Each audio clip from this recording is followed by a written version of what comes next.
Well, the Cubs are back home for a 10-game stay here at Wrigley Field. The Rockies, Brewers, and Giants will provide the opponents. You can see the flags blowing straight out as we get set for the Rockies and Cubs. It's the Hyundai leadoff man on WGN Sports.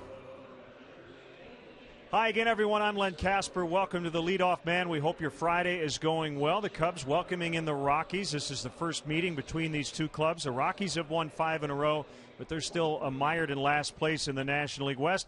Cubs are struggling. They've lost 4 straight, just went on a 1-6 road trip, but they have been better at home than on the road. You see 2 games over here at Wrigley Field. We would expect some run scoring in this series with a wind blowing out here this afternoon. It's been a real tough go, 31 games under on the road. Dale Swaim, the Cubs manager, was asked if his patience is still intact. It's intact. I think, it's getting to, I'm not going to lie to you that, it's not getting a little wearing with some of the, I think some of the non-contested at-bats we have sometimes and the grind, like I've been talking about the last few days in Milwaukee, about the ability to grind when you're in the batter's box, the ability to grind, to not just give up an at-bat because maybe the guy made a good pitch and the guy's in scoring position or something. These are times where you have to, grind at-bats to get to another time. That's Dale Swaim, and when we come back, we'll talk about today's starting pitching matchup. The Rockies have a very interesting rotation deal, 75 pitch limit for all their starters. The Hyundai leadoff man is brought to you by your Chicago and Northwest Indiana Hyundai dealers. Check out the award-winning Hyundai Sonata at myhyundaichicago.com.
The Hyundai leadoff man.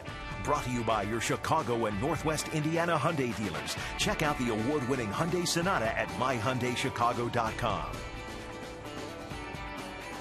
Cubs with 20 of their next 30 here at Wrigley Field over the next month. Let's get into the starting pitchers for today. The Cubs have their ace. It's Jeff Samardzija starting for the first time against the Rockies. And for Colorado, an unfamiliar guy, big left-hander named Drew Pomerantz.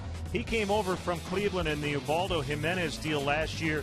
1 win in 14 starts this season. That was on July 6th at Washington. But again, a 75 pitch limit for the Rockies starters. So if the Cubs can grind out some at-bats, they hopefully can get into that Rockies bullpen early in the game. Only matinee in baseball. Everything else is under the lights as we go first to third.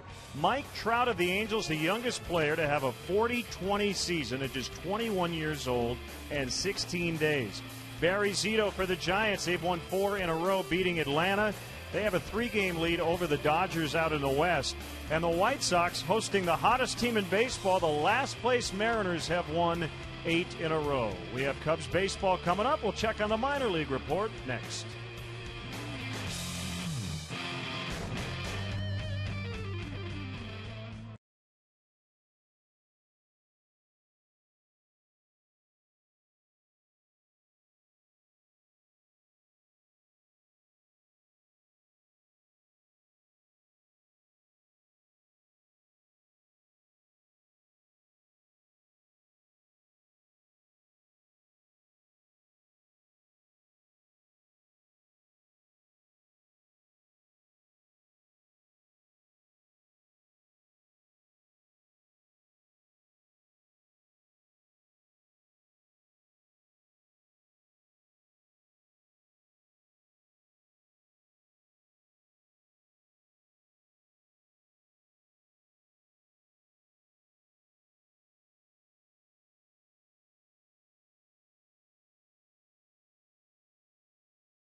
Man.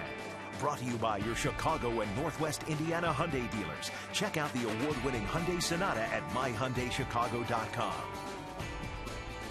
Just a few minutes away from the first pitch. First of 3 between the Cubs and the Rockies. We'll have Sunday's game right here on WGN as well. And let's check out the Cubs minor league report.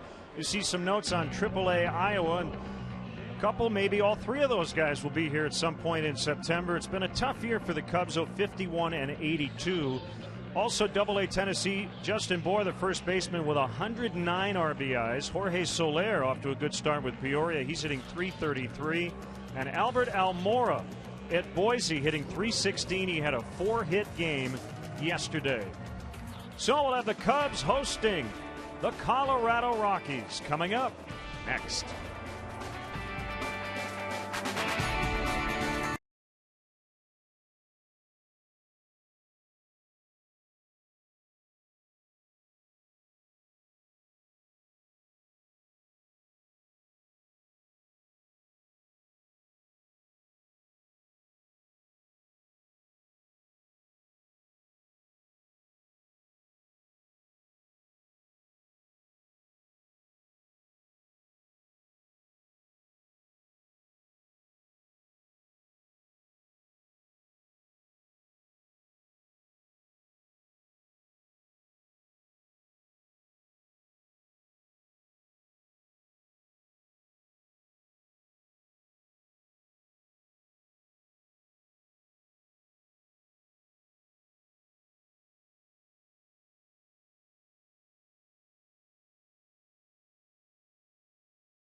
Wrigley Field, where it's a day of firsts for those newlyweds and for the Rockies and Cubs, who match up for the first time here in 2012. We're set for Cubs baseball on WGN Sports, and we welcome Cub fans from all over the country watching on WGN America, America's home for baseball. Hi again, everyone. Bob Brenly and Len Casper. We're going to get settled in. The Cubs with a 10-game homestand. 20 of the next 30 are here. It's hot. The wind's blowing out. Let's hope the Cubs can score some runs. It's been a challenge here in August. It's really been a challenge, especially offensively. The Cubs, in their recently completed 7-game road trip through Cincinnati and Milwaukee, averaged 10 strikeouts per game. You see the numbers in the month of August after a really good month of July when they went 15-10. Have gone the wrong direction here in August, hoping to turn it around against the Rockies. We often say it's not who you play, it's when you play them. And even though the Rockies are 23 under and mired in last place, this is probably the hottest they've been all year. Yeah, probably the best baseball they've played, going all the way back to the Cactus League in spring training. And they're missing some real key pieces there. All-star shortstop Troy Tulowitzki, along with veteran Jason Giambi, both scheduled to start rehab assignments today. Unfortunately, it may be too little too late for the Rockies. And Bob, we heard the manager talk about grinding out some at-bats. The Cubs are passive when they should be aggressive, aggressive when they should be passive at the plate. 10 games here at home, it'd be nice to see some consistency. Take your brain out of the equation. Trust your instincts, trust your quickness, trust the practice that you had earlier in the day, and just see the ball and hit the ball. Jeff Samardzija for the Cubs, left-hander Drew Pomerantz for the Rockies. Let's take it down to the field for the national anthem. Ladies and gentlemen, at this time, please rise. Kindly remove your caps and join Nate and Adam Klinger as they honor America with our national anthem.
Budweiser.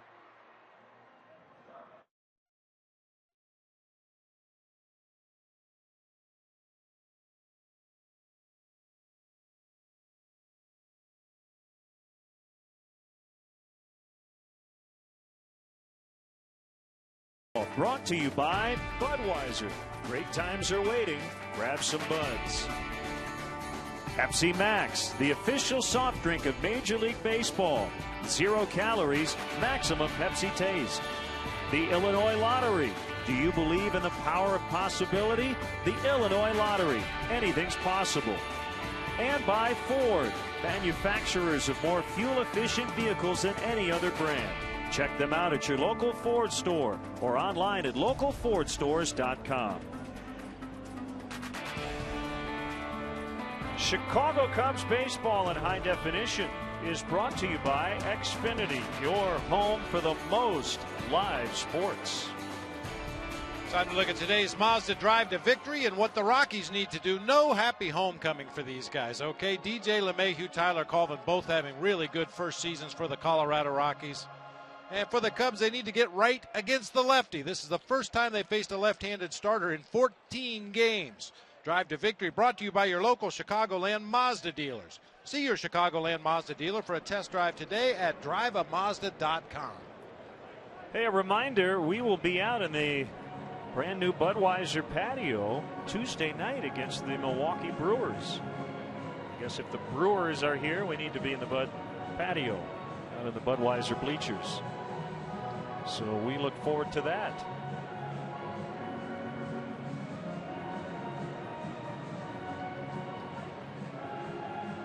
Set the umpires for you before the Cubs take the field. The home plate umpires Alan Porter. Ron Culp is at first. Darryl Cousins is the crew chief at second. And Mike Michlewski is over at third.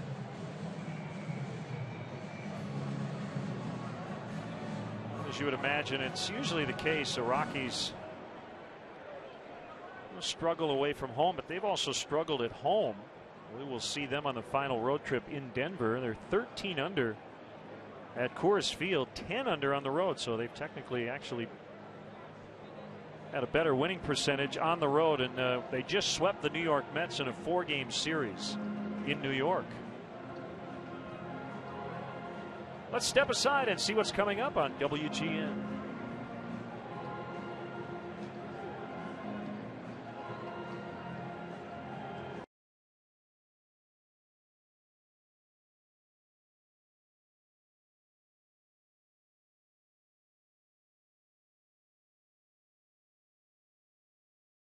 Home than they do on the road. Their batting average 50 points better at home, and they scored 2 runs a game more at home, but they also shave a lot off their ERA when they leave the elevation. Well, the Rockies have had issues, no question about it. All you have to do is look at the standings to determine that, but they are dead last in the majors in team ERA. They are dead last in the majors in errors. But that offense has what's kept them as good as they have been. They're second in the National League in team batting average. We want to let our AT&T U-verse viewers around Chicago, in Chicago and around the country on WGN America know that during every Cubs home game this season, if you go to channel 780 or high definition channel 1780, you can see a special multi-view presentation that shows you all of our different live camera angles right here at Wrigley Field. Pretty cool. So if you want to direct the game along with Skip Ellison, give a look to AT&T U-verse channel 780 or high def channel 1780.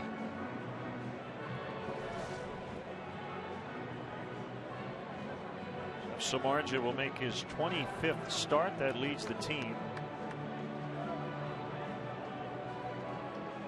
The umpires, and you may hear Ron Culpus clapping, saying, "Let's go, fellas."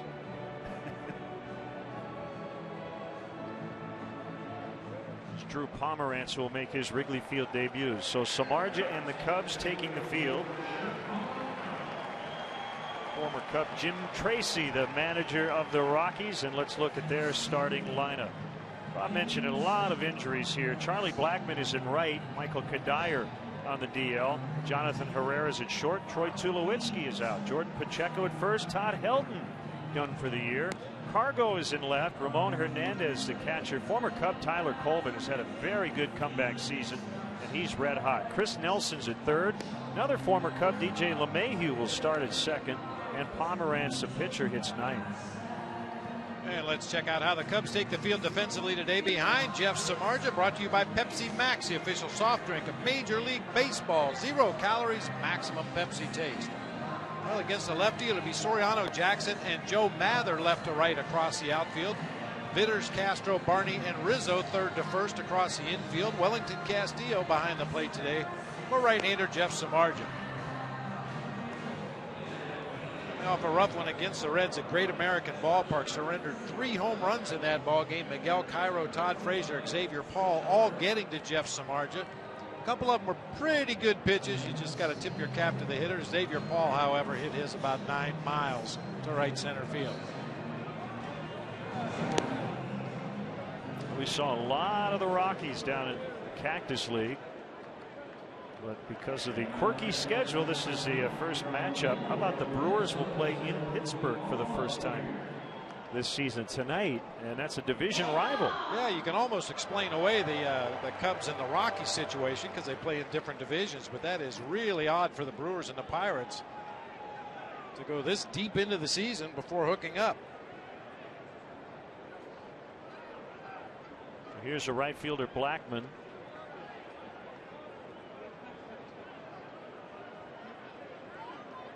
Wind not blowing very hard, but whatever wind there is blowing directly out towards center field. And it's hot. And here we go. Fastball missing outside at 94 miles an hour for ball 1.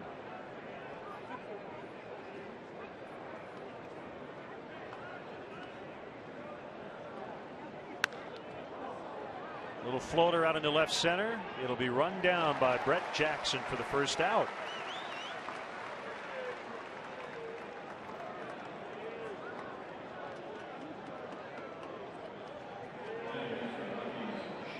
Days here at Wrigley, and Brett Jackson will gain more experience with more games here at Wrigley Field, but this is definitely one of those games you need to check the flags between almost every pitch, maybe play a step or two deeper than normal, figuring that the ball is going to carry well, especially to straightaway center field today.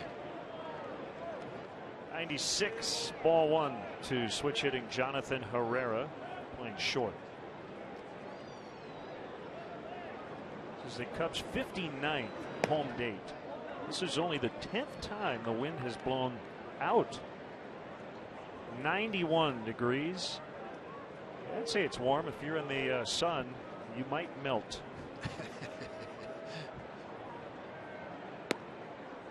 There's a strike, 2-1. Samardzija has faced the Rockies in the past, but only as a reliever. This is his first career start against them.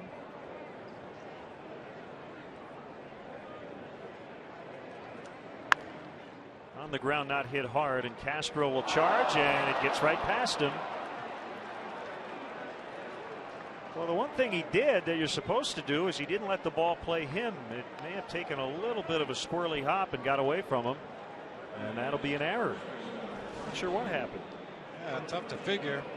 Yeah, that last hop really came up, caught him on the forearm before it shot through into left field. Yeah, everything looked good, had his nice rhythm going. He came in there to get himself a good hop. His feet were moving. That's just a bad, you'd call a bad error. Yeah, just a bad hop. Yeah. Now Jordan Pacheco, who was a middle infielder in the minors, then was converted to catcher. He's playing first base. And a good cut at that pitch and fouled it off.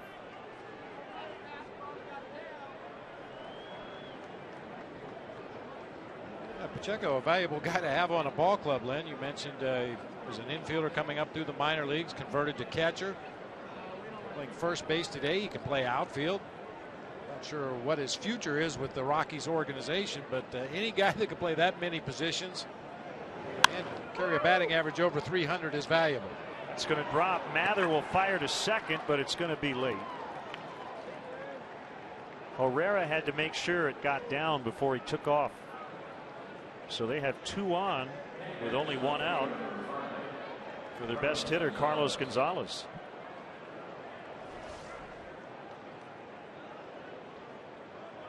You know, when teams struggle and they have injuries, a lot of people say every team has injuries. It's not an excuse. Well, it may not be an excuse, but it has to be a reason. When you are Jim Tracy and you think about a lineup that would normally include Tulowitzki, Helton, Kadire, Dexter Fowler is day to day. He's had a really good year in center. Well, none of those guys available today to start. Eric Young Jr. recently went on the disabled list. They have been ravaged by injury. Yeah, and all those guys bring something different to the table for the Rockies and Jim Tracy, but the absence of Troy Tulowitzki, that is just a crusher. I mean, he's their Derek Jeter. He's their leader defensively. He's the pusher in that dugout to keep guys' heads in the game. He plays the game at an extremely high level every day, and to miss that kind of a presence, not only in your lineup, but in the clubhouse and in that dugout, that can be devastating to a team. And, Eric Young hitting .316, and he went on the DL. Fowler might be available to pinch hit today. He's got a bad ankle. He's hitting .307 with 11 triples. That will be a fair ball right over the bag, and out number 2. Fortunately for Rizzo, it did not hit the base.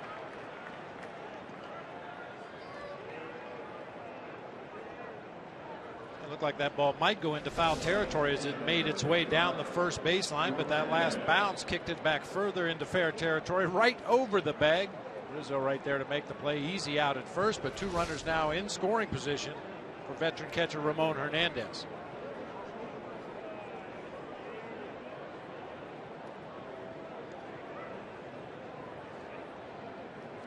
Sure, we'll see a lot of Willeen Rosario. He's got more of the playing time behind the plate. He has 20 home runs, leading all rookies.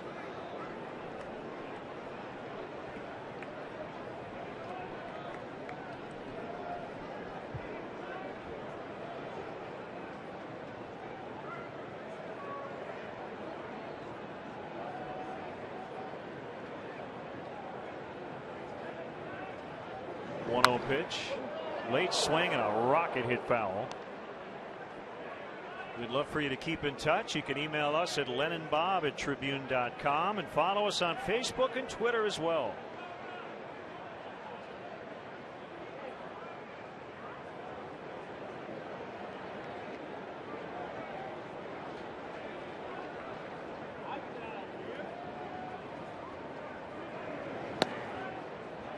Well, in talking about the Rockies offensively, you mentioned it, second in the league in runs. But in that division, the NL West, you have to pitch. You just have to. Think about the Giants and the Dodgers trying to compete with teams like that. That has been a struggle for the Rockies this year, even though they've pitched well here lately.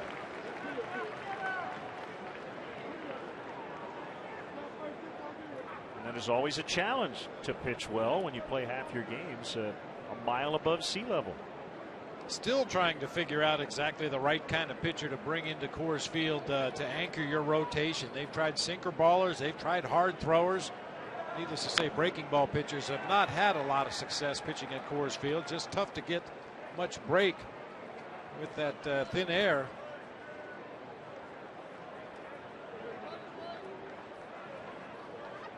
Well, they've scored 582 runs. The second most in the league. They've given up a major league high 686 runs. That bounces past Castillo, and the Rockies get on the board. Boy, that bounced, I want to say, a good 4 or 5 feet in front of home plate and got over Castillo's shoulder. That's a very wild pitch.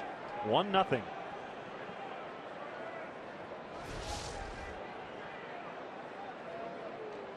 Ball hit so far out in front of home plate, it wasn't even in our frame right there. Must have been a split-fingered fastball that just got choked back between his index and middle finger a little bit too far.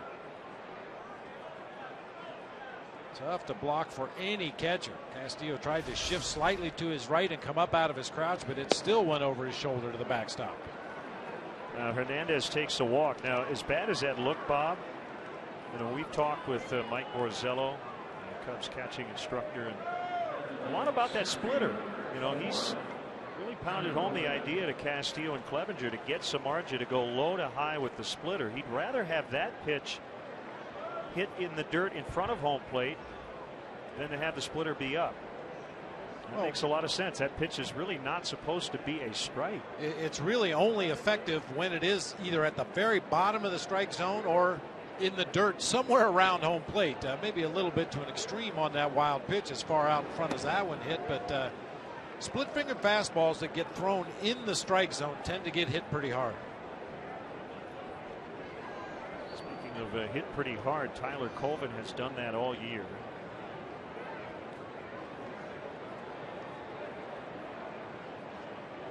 He is slugging .551. Last year, in 80 games with the Cubs, he slugged .306. For whatever reason, it just didn't happen for him. He hit .150. And then in the offseason, got traded along with DJ LeMahieu to the Rockies for third baseman Ian Stewart and a pitcher Casey Weathers. Nice diving stop by Rizzo. Samardzija over to cover. He finds the bag, and that'll end the inning. The Rockies do get a run, however. The Cubs are coming up from Wrigley.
A left-handed starter, but they're facing one today. Here's their Pepsi lineup, brought to you by Pepsi Max, the official soft drink of Major League Baseball. 0 calories, maximum Pepsi taste.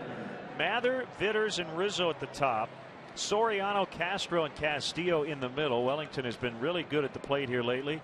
Jackson, Barney, and Samardzija will round it out.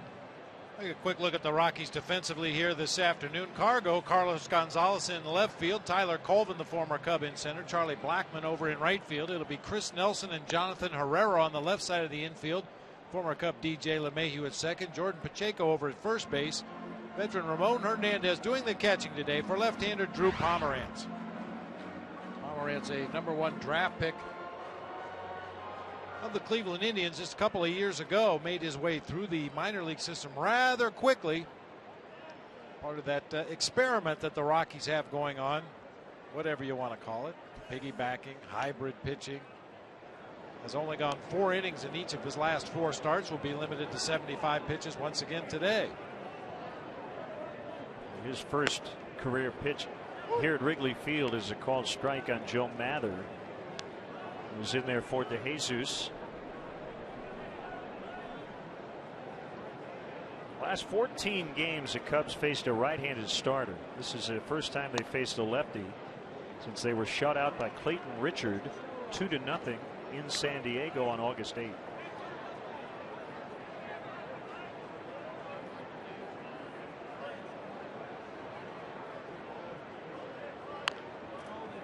It's tapped foul.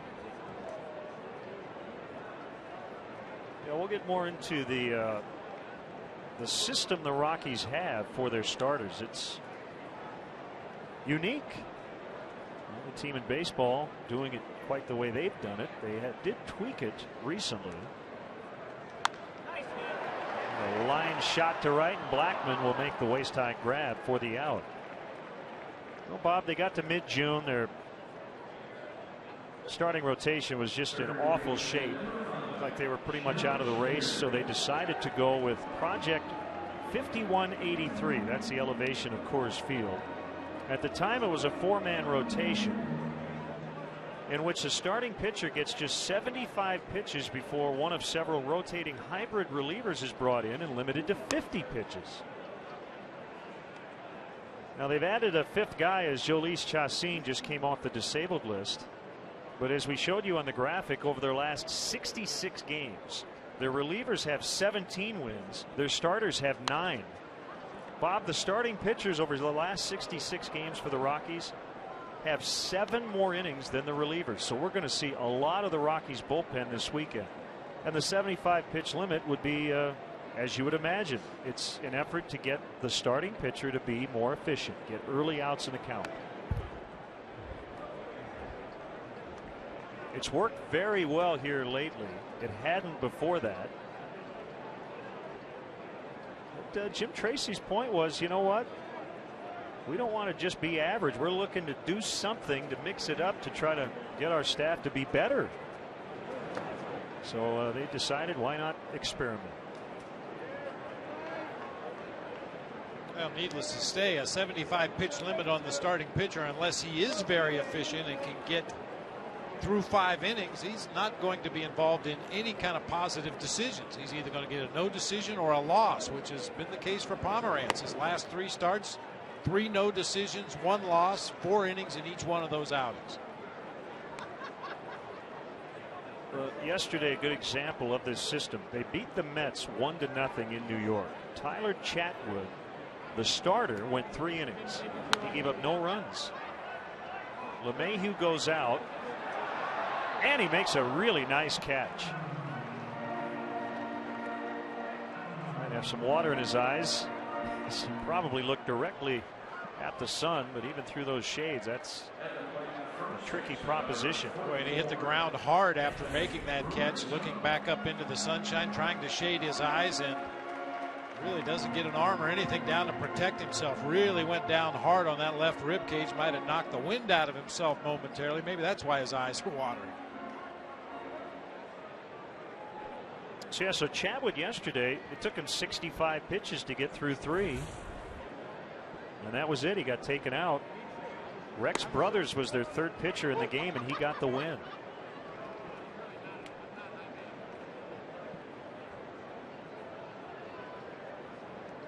Well, if you want wins, you'd probably rather be that 2nd pitcher to come in than the starter, right?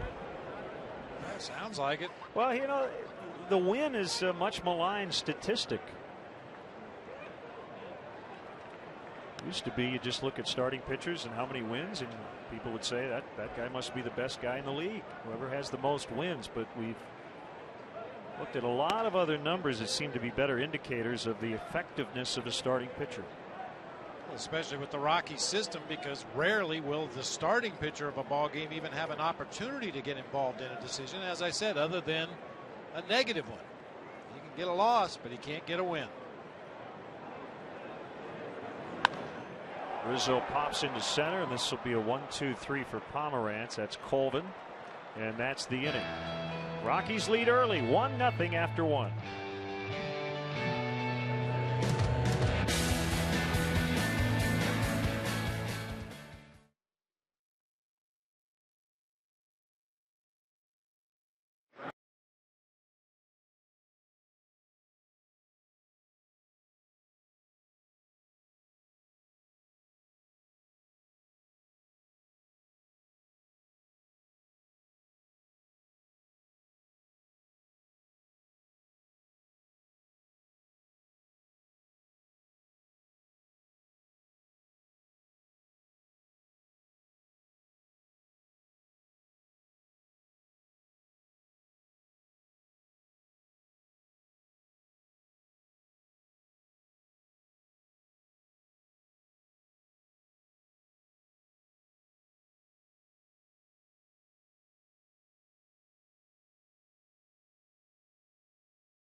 Bottom three in their order is Chris Nelson. Bangs one off the mask of the catcher Castillo. One strike on Nelson.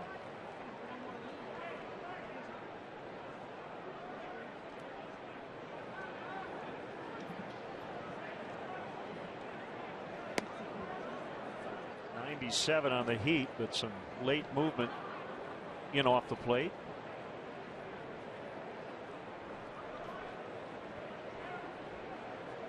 Cubs are 12-12 in Samardzij's first 24 starts.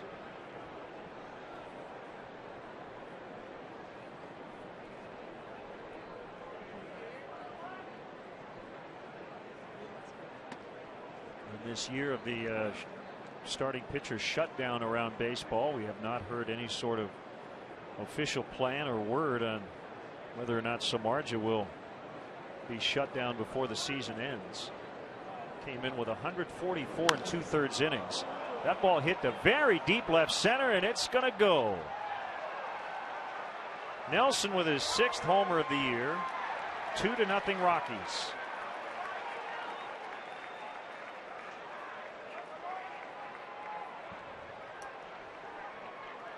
Nelson spent some time on the disabled list with an irregular heartbeat. Just came back on the 6th of August. Been swinging it extremely well since returning from the disabled list. And man, those belt high fastballs on the inside part on a 3-1 count will get your heart fluttering a little bit. Nelson crushes it to left center field.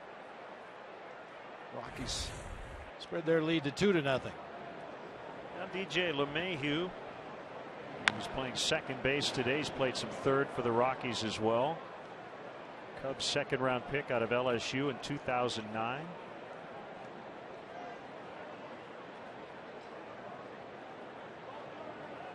And he's been pretty hot here lately, hitting .343 over his last 22 starts. We were both impressed with DJ last year in his major league debut, particularly defensively.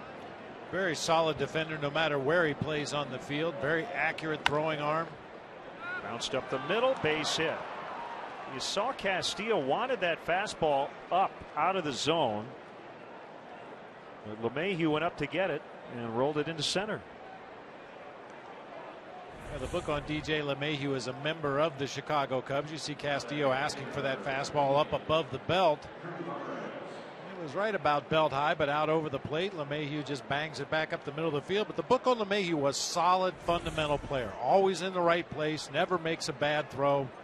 Not a fast base runner, but a really good base runner. Just a solid, well-schooled player. Pomerantz, a pitcher, lays down a bunt, and Samardzija will underhand to Rizzo.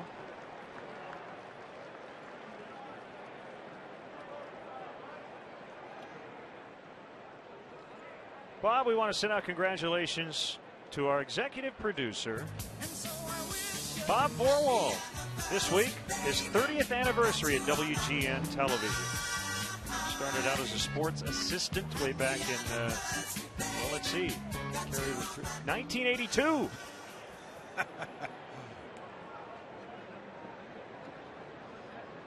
So according to what he claims his age is, he started at WGN when he was 6. Yeah, that's good. So congratulations. Way ahead of his time. There's a strike on Blackman. Runner at second with 1 out.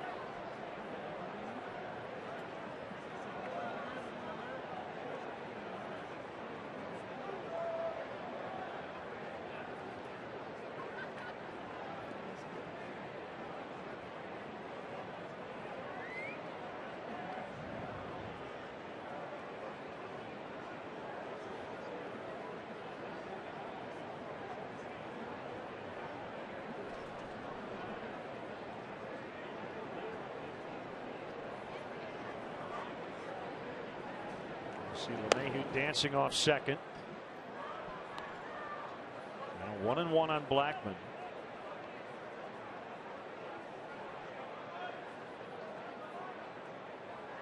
Not sure if it was just a nervous tick or maybe there's a pickoff play on at second base. Starlin Castro appeared to catch the attention of Jeff Samardzija and just kind of picked at the right pants leg with his right hand. Nope, nothing on that time. I mean, there are designed pickoff plays with very specific signs between middle infielders and catchers and pitchers, and other times it's just eye contact with the pitcher and the player. Sometimes you show them the palm of your glove, sometimes you pick at your pants of your uniform. And that's an indication that I'm going to break for the bag. If you think you can pick him off, wheel around and throw it back here. Outside. It says here that Blackman got his BS in business administration from Georgia Tech. Now, I had a BA. I'm guessing you got a BS. Yeah? Yeah. Okay. Just a guess.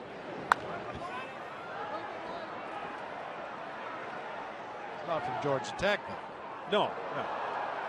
The mighty Ohio U. that's right. The Harvard on the hockey. We both have a BS in broadcasting in general, but that's not a college degree.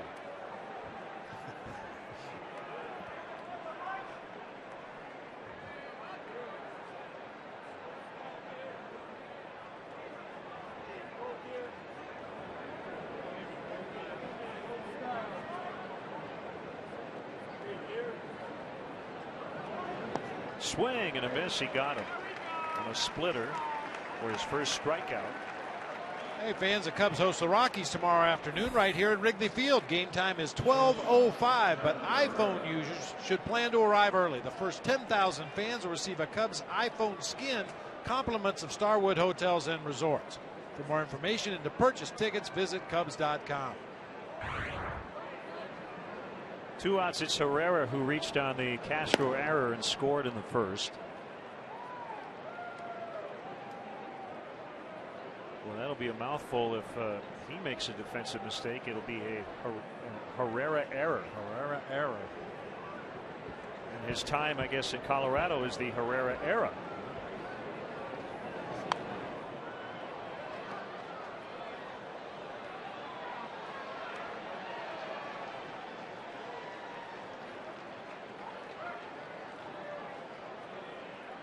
Because of the Tulowitzki injury, they had to use some different guys at short. Josh Rutledge, Marco Scudero while he was here, and then Herrera, the ball made starts.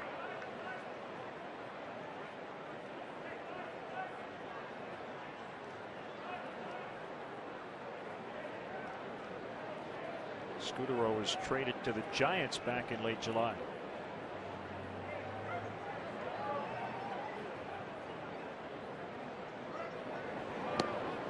3-1. All right, Jeff just can't seem to keep that sinker on the outside corner. He's got a lot of movement today, really a lot of tailing action on that sinker. He's tried to pound away at that outside corner to the lefties, but having a hard time keeping it in the zone.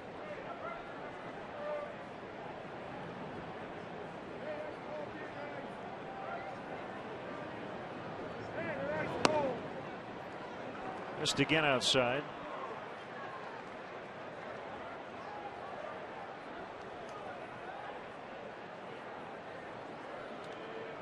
Can be a blessing and a curse, that movement. Yeah, it really can be. And I think maybe to help him out a little bit, Wellington Castillo, at least in the early part of this ballgame, just set up right down the middle of the plate. When you see your starting pitcher has that much movement on his sinker, you just want him to get it in the strike zone. You don't care if he hits corners with it because he has so much movement. He should be able to pitch in the strike zone with that nasty mid-90s sinker.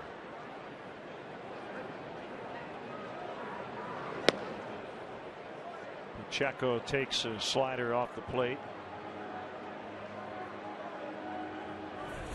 He's got the sinker going off the plate to his arm side, and now the slider just off the corner to his glove side. Just to find that strike zone and find it quickly.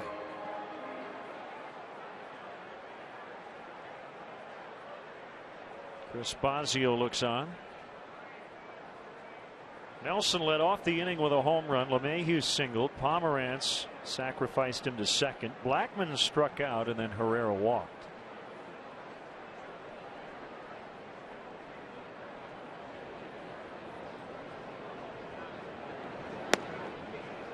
That breaking ball is in there for a strike.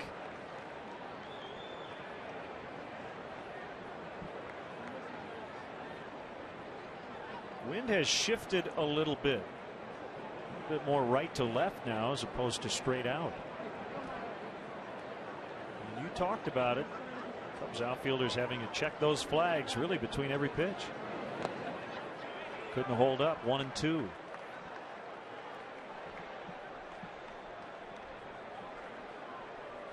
It's not a slight adjustment. No. I mean, when this game started, they were blowing straight out to center field, not nearly as hard as they're blowing now from right to left field. That can really change a batted ball, especially if it has any side English whatsoever.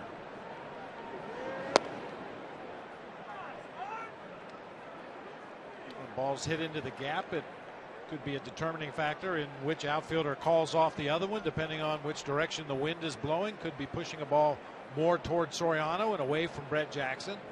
Helps to know that before the ball is put into play.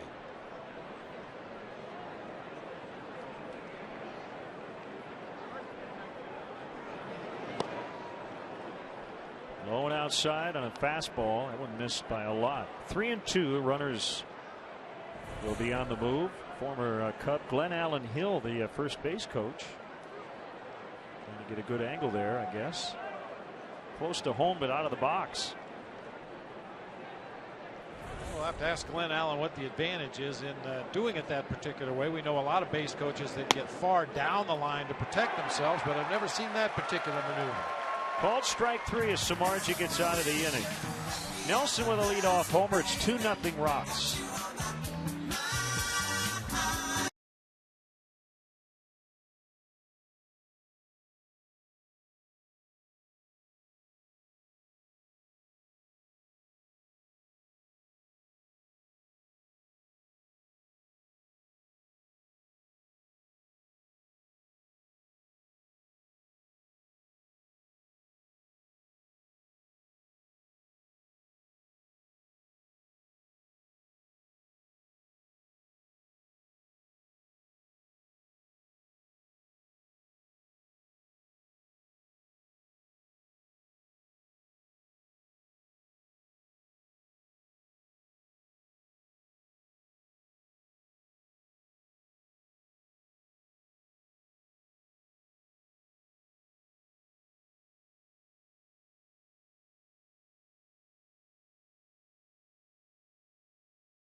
WGNTV.com right now and click on the WGN Sports Game Zone banner to connect to all the up-to-the-minute stats and information while you're watching at home. Game Zone is sponsored by The Great Escape. Pools, patio sets, play sets, hot tubs, and more. Little guys trying to break your 3-game series record with the Brats. Soriano swings at the first pitch. Colvin went back, now has to race in to grab it for the out.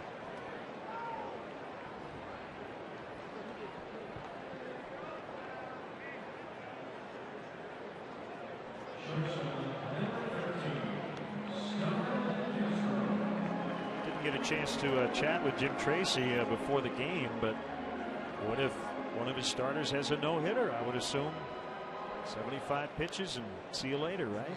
I would think so. It started off as a 4-man rotation with this setup. They've now gone to 5, at least for the time being.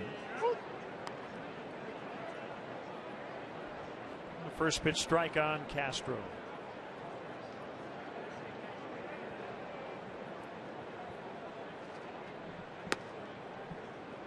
the plate inside at 93. Drew Pomerantz, 6'5", 240. Collierville, Tennessee.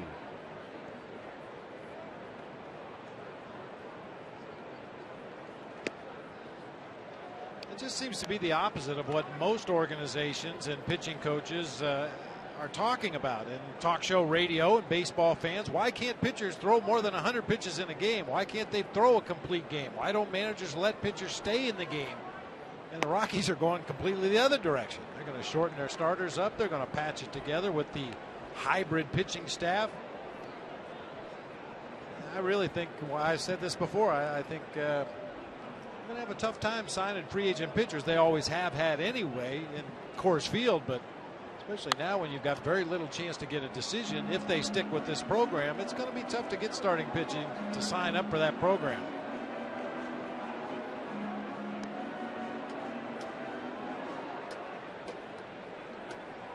Well, two reasons to consider it. One is to get guys to be more efficient. There's a payoff delivery. And there's another theory that, you know, arm injuries tend to occur more with fatigue in terms of a, you know, pitch count. You know, let's say past a certain amount of pitches in a day, you're more susceptible to an arm injury as opposed to maybe throwing with less rest but not throwing as many pitches.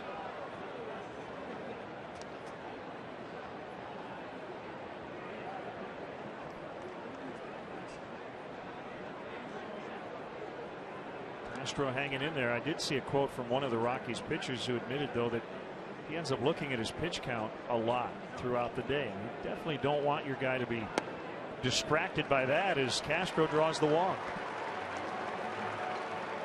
I mean, we've seen it many times. There's a situation that could possibly arise in a ball game where you feel, I have a base open at first. The guy at the plate's a dangerous hitter. I'm going to pitch around him and go after the guy in the on deck circle. But you've got that pitch count number hanging over your head. You may not make the pitches you need to pitch around a guy, make a mistake, and suddenly you're out of the ball game based on the score that the opponents put up against you instead of the pitch count.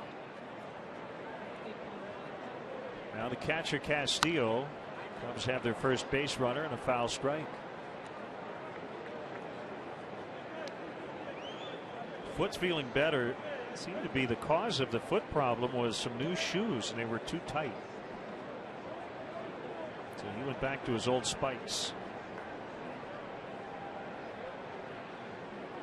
In fact, he handed the new pair of shoes to one of the Cubs' fine clubhouse guys and asked him to stretch them out. Yeah, Tom Otis Hellman has a device down in that clubhouse. Actually put the shoes on it and then kind of crank this this handle, and it spreads out the shoe both length and width. Hopefully that will remedy the problem for Wellington. Bounce to third.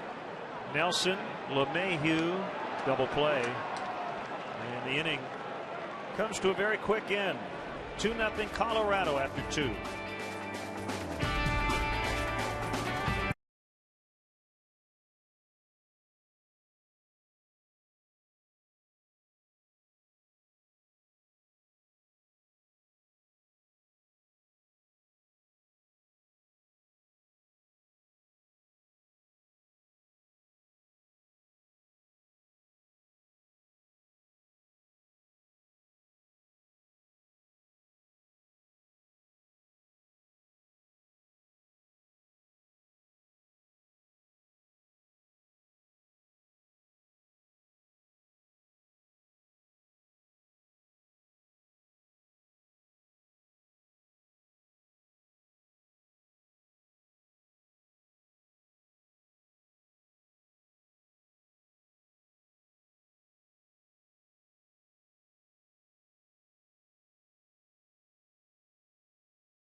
season is brought to you by Bud Light Lime-A-Rita, the ready-to-drink margarita with a refreshing twist of Bud Light Lime.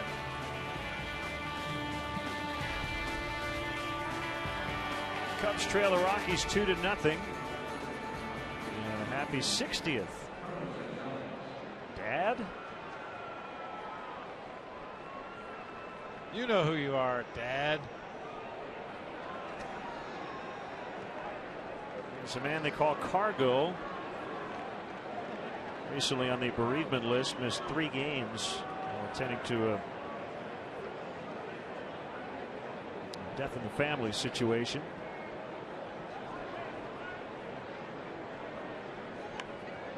Tries to bunt his way on and hits it foul.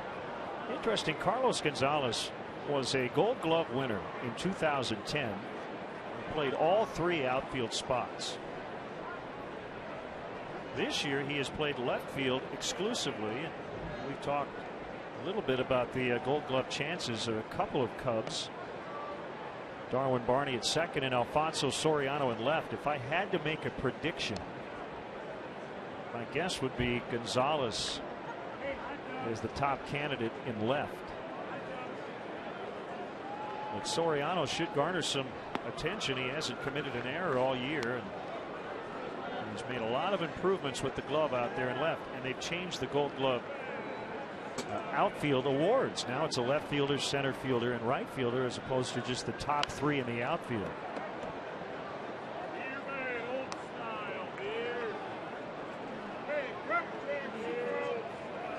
Just as a point of comparison, Cargo with 7 outfield assists this year. Alfonso Soriano with 9. That one cranked deep center, gone. A home run for Gonzalez. His second leadoff home run. Nelson in the second, and Cargo here in the third. It's 3-0. Disturbing trend for Jeff Samardzija continues. I mentioned he gave up 3 homers in his last start against the Reds. At least a couple of those were pretty good pitches, just a better piece of hitting. But now once again today, a couple of long balls to a guy that relies on a sinker and a splitter. I'm not used to seeing that kind of elevation off opposing bats, but they've been getting Jeff Samardzija into the air with authority his last couple of starts. Well, that goes right back to our conversation about his splitter from the first inning. Pitch was not above the belt, but it was right in the heart of the strike zone. It's not supposed to be in that spot, especially with 2 strikes. Hernandez pops it up, and it'll be Barney for the out.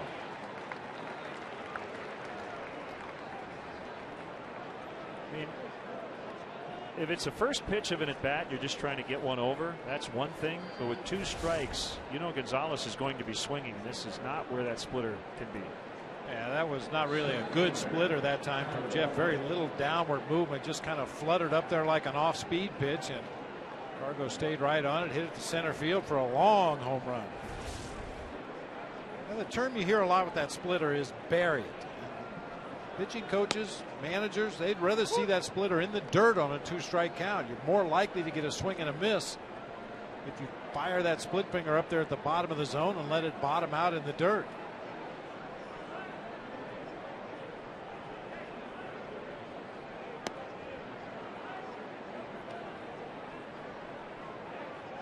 One on Tyler Colvin.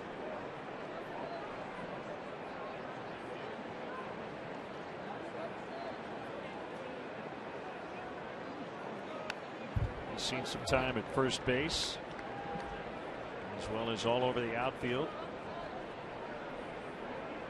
13th overall pick in the 06 draft out of Clemson, taken by the Cubs. In his time in Chicago, had trouble catching up to and laying off of the high fastball.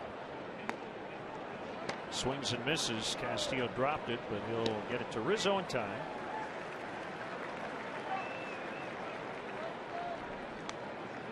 Hey, Cub fans, make sure you check out our WGN Baseball blog on WGNTV.com. It's brought to you by Jeff Vukovich, nationwide agent serving the area for 33 years. Contact Jeff at jeffvuk.com. Nationwide is on your side. I have a preview of this series and some thoughts on the Cubs opponent. And we have a list of the 7th inning stretch singers for the rest of this homestand. 9 to go after today. Former Cub great Glenn Beckert will conduct the stretch this afternoon. 2-0 on Nelson, who hit a homer his first time up.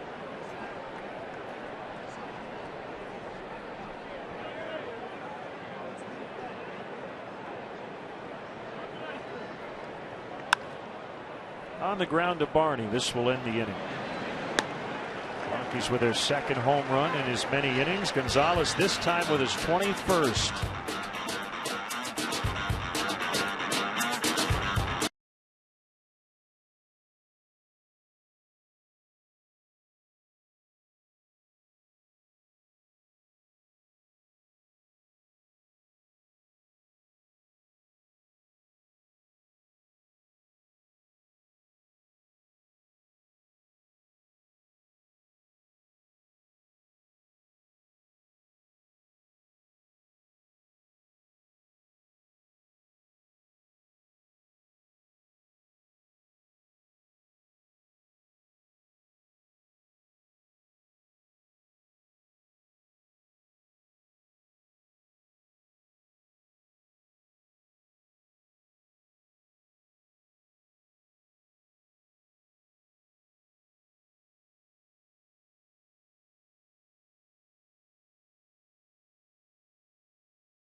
Replay of the game. It came in Milwaukee the other day. A little floater into left center field. Brett Jackson playing center. David DeJesus in left came together in ugly fashion out there in the gap. DeJesus was rattled momentarily.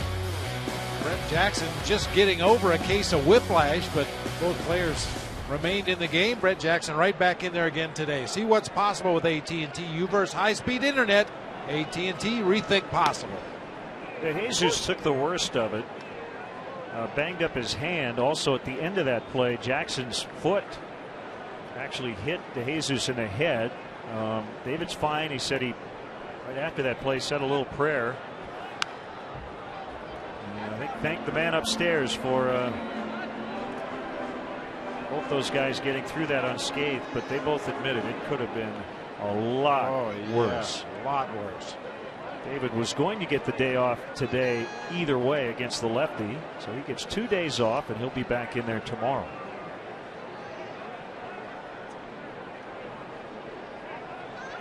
There's the 0-2 to Jackson, a swing and a miss on a fastball, strike 3. Yeah, watch the foot of Brett Jackson as both players dive for this ball in the gap. Right shoe comes up and catches DeJesus on the left side of his head, knocked his sunglasses off. His hand and arm got caught underneath him as well.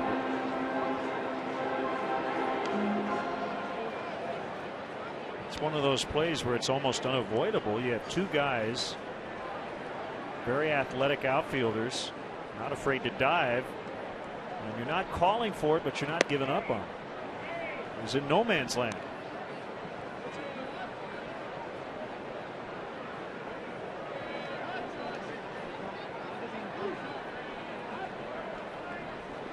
Pomerantz with a 1-0 to Darwin Barney. It's a fly ball to left. Gonzalez will get over into the corner. 2 down. Wrigleyville Rooftops has premier seating for up to 200 guests for corporate gatherings, family reunions, and bachelor or bachelorette parties. Individual and group tickets are available for all games. For more details, go to WrigleyvilleRooftops.com or call 773-248-ROOF. If Glen Allen Hill was playing in the ball game today, that's where you'd want to sit. Boy, it's hard to believe. You sit here and look at that rooftop across Waveland Avenue in straightaway left field. It's hard to believe that any human being could hit a ball that far.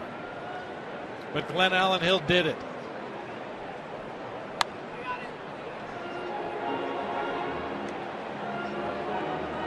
You see the yellow building with the bleachers on top. An inviting target for somebody with the power of Glen Allen Hill. For mere mortals, you just hope to hit it in the bleachers in left field. Samardzija breaks his bat. The barrel ends up almost in the Cubs bullpen as he grounds out 1-3. Pomerantz has not given up a hit and has faced the minimum through 3. 3-0 Rockies.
By Captain Morgan, raise your glass, always in moderation, to life, love, and loot. Ronnie's old roommate, Glenn Beckert, Gold Glover, All-Star, second baseman with the Cubs. And he'll conduct the stretch coming up.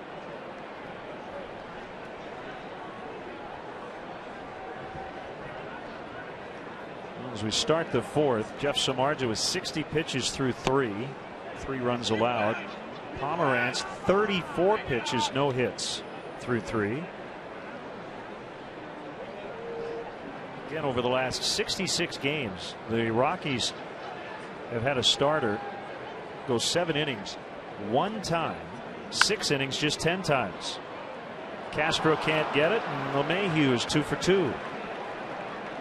Carbon copy of his single back in the second. Well, it looked like a replay of that base hit back in the second inning. Just a bouncer right over the mound, back up the middle of the field. Castro shading a little bit toward the hole between third and short. Just couldn't recover in time to make the play up the middle.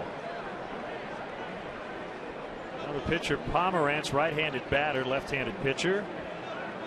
And the Ole Miss product trying to lay down another sac bunt. Got one down in the second. This time it's foul.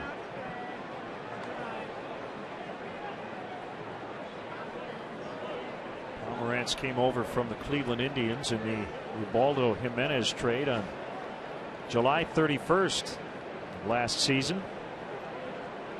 All of his big league time has been with the Rockies.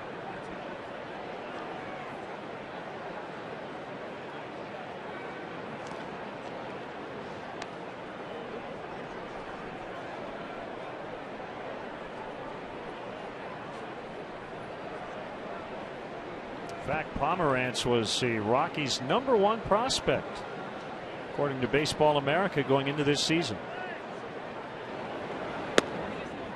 That time he bunted at it and missed it. 0-2.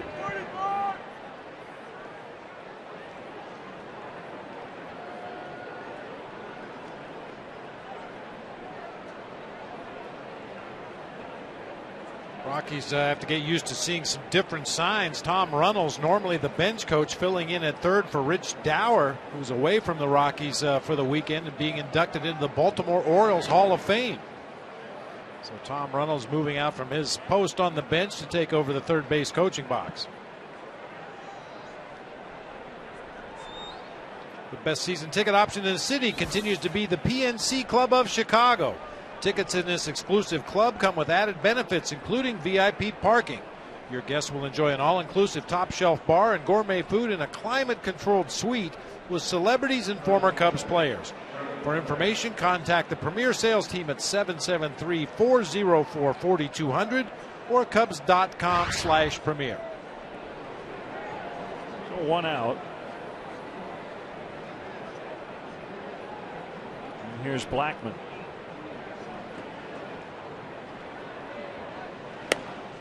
The Rockies made a change in their coaching staff earlier this year. A long-time pitching coach, Bob Apodaca, asked to be reassigned. It was in late June. He just was worn out. So they have co-pitching coaches, Bo McLaughlin, who's in the dugout, and Jim Wright in the bullpen. Runner goes, and LeMahieu is out. Castillo gets him. 2 down.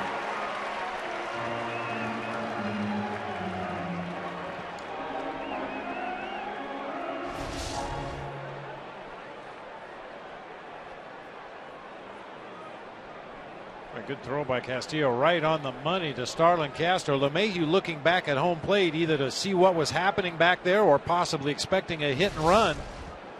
Mentioned a new third base coach, possibly a mix-up in signs there, as the hitter Blackman showed bunting and pulled the bat back as if he was expecting LeMahieu to straight steal the base. So the outs in this inning, a fouled bunt with 2 strikes. And LeMahieu caught stealing.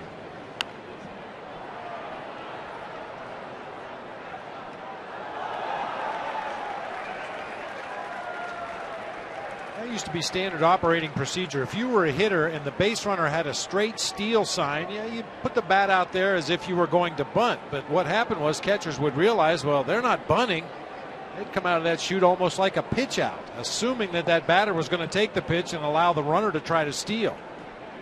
That's why you see a lot of hitters, rather than show that fake bunt, they go ahead and maintain their hitting position, even stride toward the pitch, maybe even start their hands and then take the pitch and let the guy try to steal the base.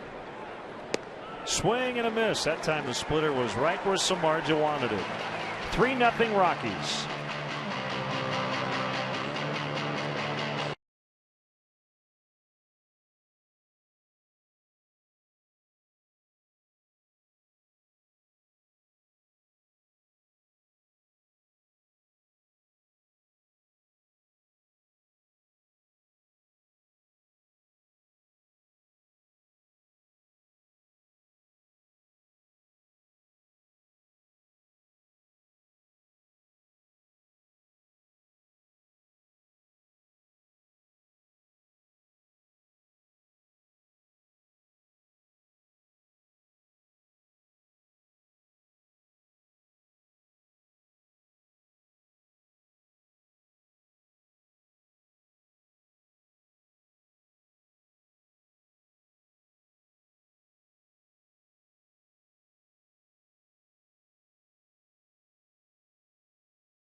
The Cubs, the Expos, the Phillies, and the Yankees. Barry Foote, a .238 career batter, but very early on he was highly regarded, so much so that Gene Mock, his manager, moved future Hall of Famer Gary Carter to right field to make room for Barry Foote.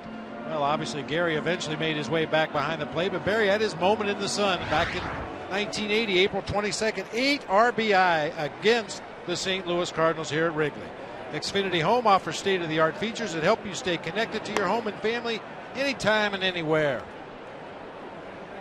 First time through the order for Pomerantz. He gave up just a walk in the second, faced the minimum. No hits through 3 for the Cubs. 1-0 on leadoff man Joe Mather. Now 2-0.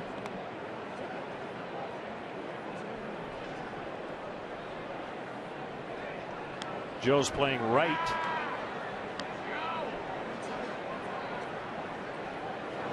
Third start of the year in right. He's made starts at all 3 spots in the outfield and 15 more at third base.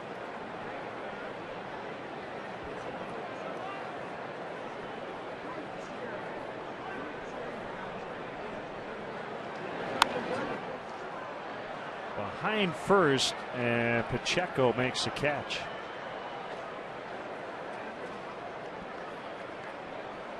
In Pomerantz's last start, it was against the Miami Marlins in Denver. He was pulled after 4 innings and 76 pitches. He had a 3-2 lead. As we've been discussing, he didn't get to 5 to even qualify for the win. In fact, all of his starts in August, he's only gone 4 innings. And his lone win this year was at Washington back on July 6th. 81 pitches to get him into the 7th.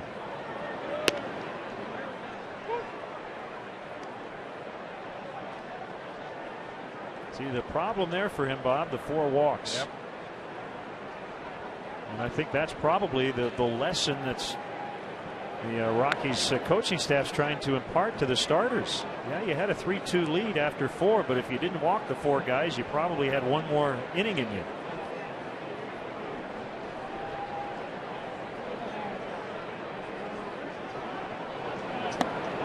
Two and 1 now on Bitters.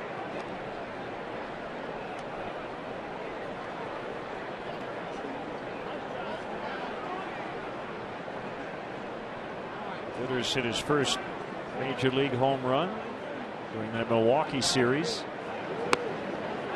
On the outside.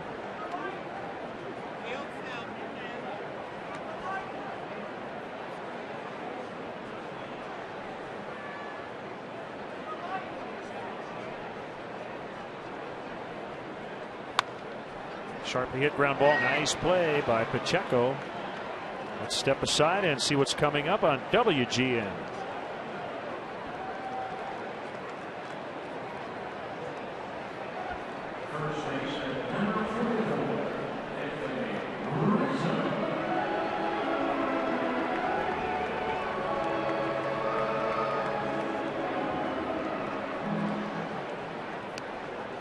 Two outs, nobody on, and it's Anthony Rizzo. National League Rookie of the Month for July, in which he hit .330, 7 homers in 25 games, hitting just .244, however, in August. 0-2. Well, he's seen a pretty steady diet of off-speed pitches, whether it be the big sweeping curveball or straight change-ups from right-handers, split fingers from right-handers. Hasn't seen a lot of hittable fastballs recently.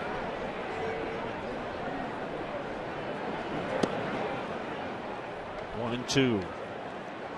I'd like to watch a ball game with those guys. Fergie Jenkins, Glenn Beckert, Billy Williams.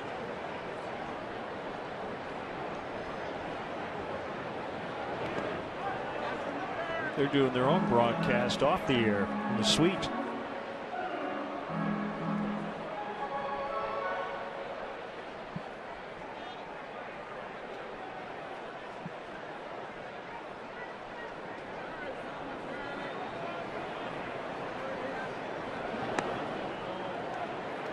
Full count, 3-2 after an 0-2 start.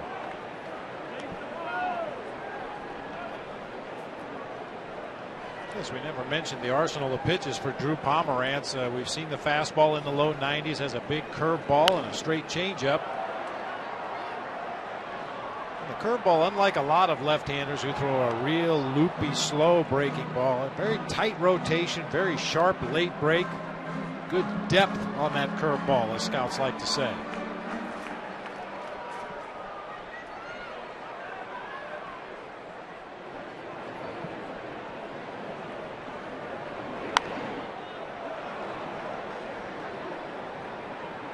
Rare hittable fastball that time for Anthony Rizzo. Fouls it off to the third base side. Dale Swain was really upset on that last road trip. We heard him talk a lot about grinding out at bats, and he just felt that a lot of guys were way too passive in 2 strike counts. Rizzo gets under this one, surrounded by Colvin. About 50 pitches for Pomerantz, so he'll come back for the 5th, leading 3-0.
Jonathan Herrera looks at a strike. He's reached twice on an error and a walk. 5th inning brought to you by Fifth Third Bank, the Curious Bank. Member FDIC.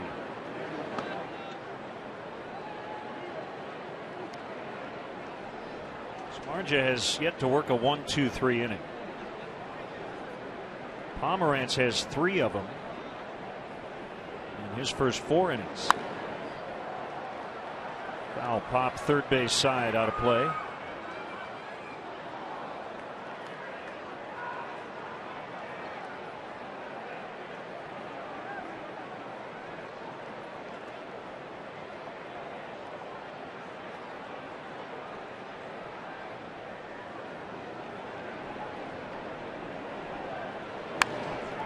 On the ground, and it hits the bag. Rizzo with a nice play. Throw to first. In time, they got him. Good job by Samardzija to hang with it and get over to the base as well. It would have been very easy to quit on that one after it hit the base and shot high in the air, but Anthony Rizzo did not quit on the play, and once Jeff Samardzija got started, he hustles over to first just in time to beat Jonathan Herrera with the head first slide. Got it right.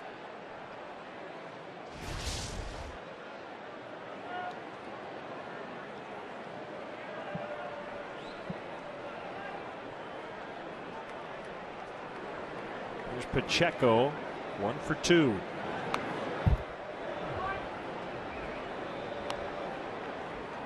about this scheduling quirk?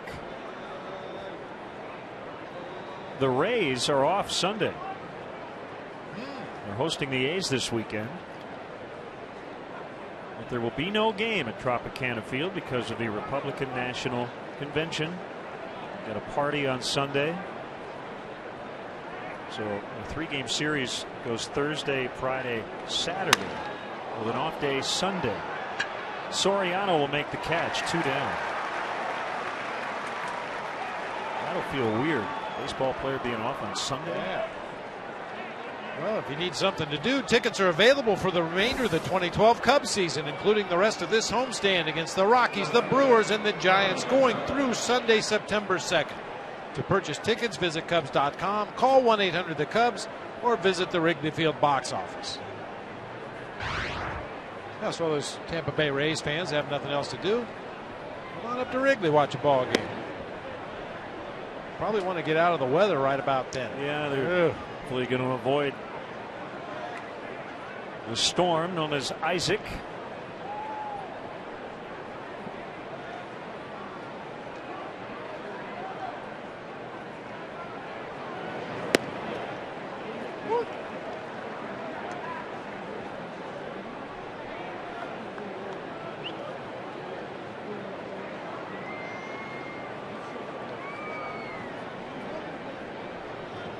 Run to straightaway center for Gonzalez his last time up. 21st of the year.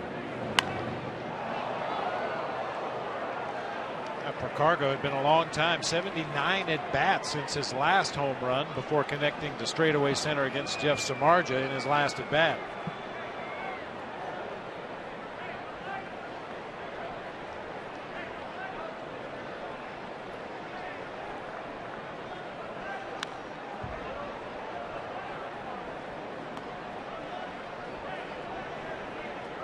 Watching Carlos Gonzalez over the years, I really think you need to jam him in at the hands, really pound him inside. If you allow him to extend his arms, he's got tremendous power all over the ballpark. Especially a plus fastball like Jeff Samardzija should be able to get in his kitchen fairly easy. Fair ball in the outfield. Rizzo will feed Samardzija. 2 excellent plays by Cubs first baseman and pitcher. First 1, 2, 3 for Samardzija.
Member FDIC. Interesting situation developing here for the Rockies pitching staff. They have not had, since they went to this 75 pitch limit for their starters, a starting pitcher have a no-hitter at this point in the ballgame. Pomerantz has not allowed a hit through 4. He's made 51 pitches. And unless he can get the final 15 outs of the ball game before he reaches about 80 pitches, he will not be able to complete this game. He's going to give up a hit right here anyway. Now the Mariners combined on a no-no. The Millwood left, I think, due to an injury after the 6th inning. And as you said, the Cubs have a lot of outs to work with to pick up that first hit. Just trying to get something going here against a left-hander they've never faced before.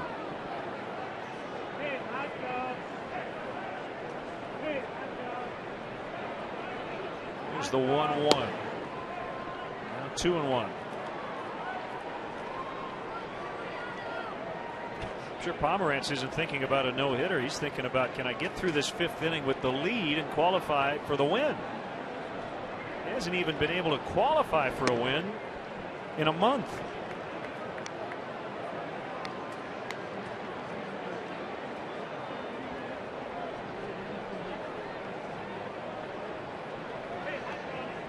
Castro and Castillo will also hit this inning. Here's the pitch. Fly ball out into left, well hit, and it will go. Cubs' first hit is a home run by Soriano, and it's 3-1.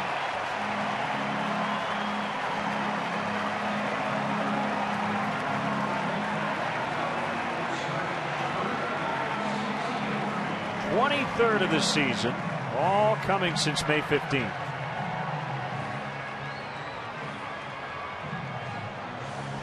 Let's take a look at our Nissan drive of the game. You just saw it. Alfonso Soriano on a 3-1 count. Get yourself in those good hitters counts. You got a chance to make some noise, and Fonzie does, putting the Cubs on the board. Get to your Nissan dealer for special offers. Nissan, innovation that excites. Visit ChooseNissan.com. You've seen 3 home runs in this game. All have led off an inning.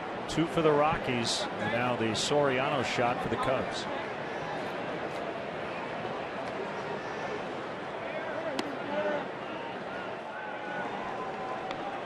Sori coming back from a couple of days off to rest his knees. Well, he said the day off yesterday didn't really make him feel much better in terms of fatigue. Mainly because he said, you know, my body's used to the same routine every day, get stretched out, do a little running, and I did none of that yesterday trying to rest, but you end up being more tired. I know that feeling. Do you? Oh, yeah, all the time. But Mayhew makes a catch to get Castro. Don't miss the action as the Cubs host these Rockies this Sunday here at Wrigley Field. Game time is 1:20. Make sure to arrive early. The first 10,000 fans will get a Cubs stationery set just in time for school to start. Compliments of Target. For more information and to purchase tickets, visit Cubs.com. Well, if you have to go back to school, you want to be armed with all that Cubby paraphernalia right there. Right. Get straight A's. In terms of the mental and physical fatigue as we get into the dog days of August, I think guys cruise along and really don't realize just how beaten up they are until they do have an off day. They let their defenses down, they sleep for 12 hours, go, wow, I really needed that. And they won't get another one for the next 3 weeks. 20 in a row without an off day starting today.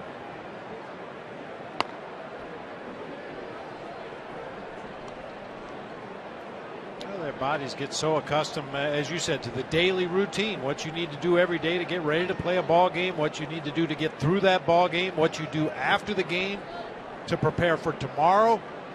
And you take a couple days off, it's kind of like letting a race car sit for too long.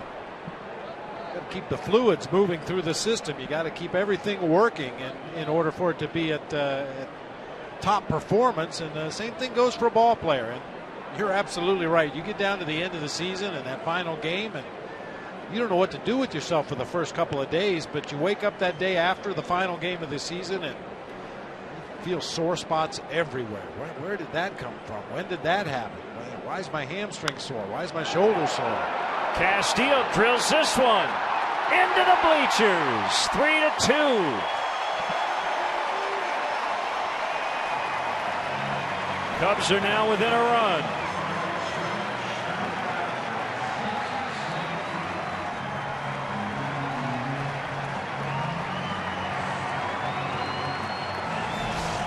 Fourth of the year for Wellington Castillo. Came on a fastball up and out over the plate. Pomerantz starting to make some mistakes here in this inning. We talked during the Anthony Rizzo at bat about not getting hittable fastballs. Well, Soriano and Castillo did get hittable fastballs and crushed them. Fouled off by Jackson.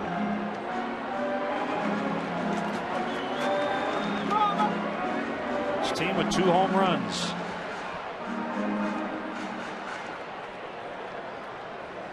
Pretty sure this will be the final inning for Pomerantz.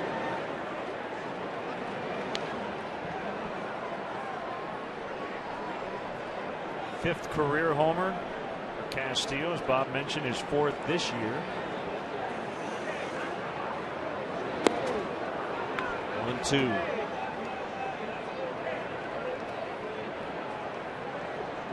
Including today, the Cubs have 39 games left. They only have 2 more off days.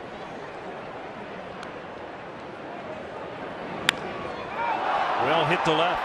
Gonzalez has room on the warning track for the second out.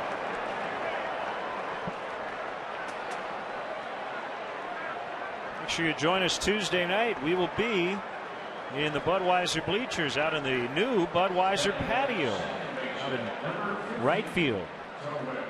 Cubs and Brewers here on WGN Sports. You gonna wear your sunglasses that night? Maybe early in the game. Maybe early. Yeah. I doubt we'll have Corey Hart in front of us. I know Aoki's been playing a lot of right with Hart at first, but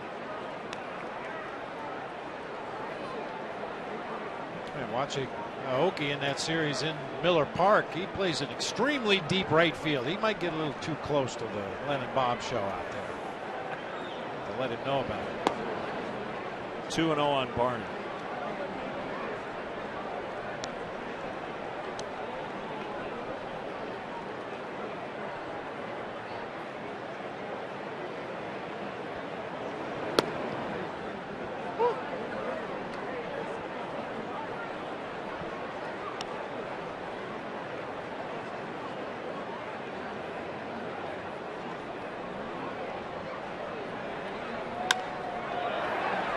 Starting to square it up against Pomerantz, who's probably done after 5, but he will exit with a 3-2 lead.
Schedule. This is a 10-game homestand So the Rockies and Cubs tomorrow and Sunday. The Brewers come in for 4 starting Monday, and then the West leading Giants over Labor Day weekend, Friday through Sunday next week. Ford, manufacturers of more fuel-efficient vehicles than any other brand. Check them out at your local Ford store or online at localfordstores.com.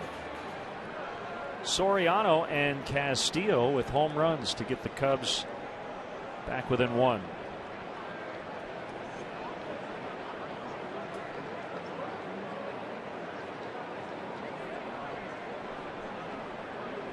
Hernandez, a catcher, will lead off in the 6th. Samardzija back in the game.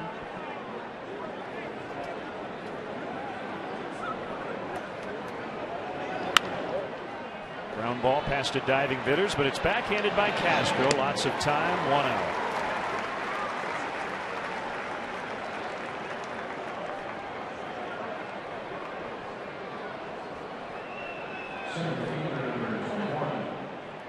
You can argue the importance of momentum in the game of baseball, but after his team gave him a couple of runs there in the bottom of the 5th inning, I think it's vitally important that Jeff Samardzija put a 0 on the board right here, get his team back up at the plate as quickly as possible, try to take advantage of any momentum they were able to garner from that bottom of the 5th.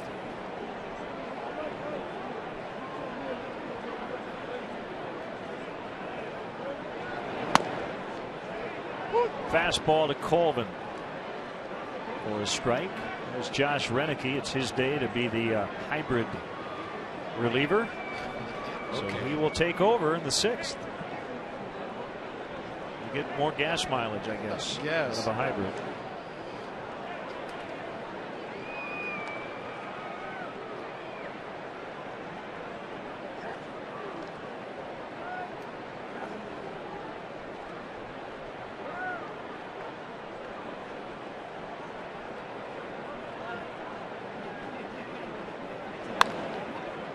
His hands, Colvin pops into left. Soriano comes in and makes a grab.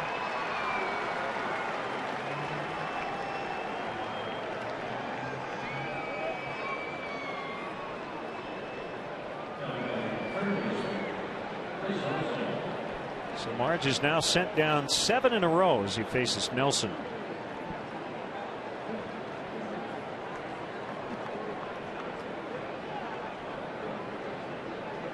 Jerry Coleman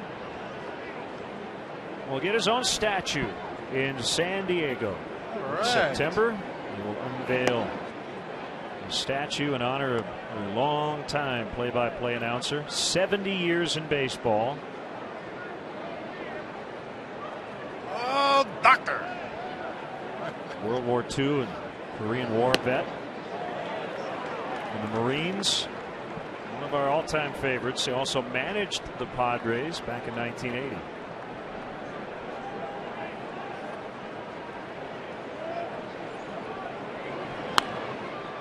I'm sure that'll be a very emotional day for Jerry. He's not one to call attention to himself, doesn't like to be singled out, just wants to be part of the group. But when you get a statue erected outside of a ballpark, that's really saying something for your contributions to the game of baseball and to the Padres organization. Congratulations to Jerry. Samardzija now starting to cruise, but he trails 3-2.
Budweiser will donate $5,000 for every Cubs walk-off win to Folds of Honor.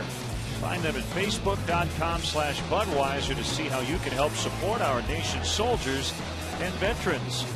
Great to have a pretty distinguished list of guests. Olympic swimmers and all medal winners, led by Rowdy Gaines, Steve Gregg, Dave Sims, Peter Vanderkay, Davis Tarwater, all honored before the game. So here's Josh Renicky, working in relief of the starter, Drew Pomerantz. Got through 5 innings for the first time since July 27th. 72 pitches, 2 runs. He is the Rockies pitcher of record. And Samardzija tried to bunt and missed it. Renicky with his 73 in the 3rd innings pitch leads all major league relief pitchers. He's also induced 12 ground ball double plays, 2nd in the major leagues. Fastball, cutter, curveball combination from the Rockies right-hander.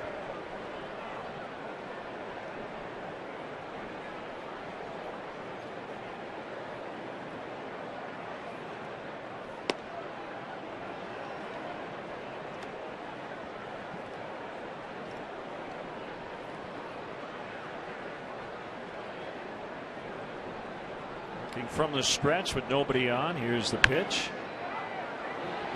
Olsen backs up, plays the bouncer, and gets Samardzija.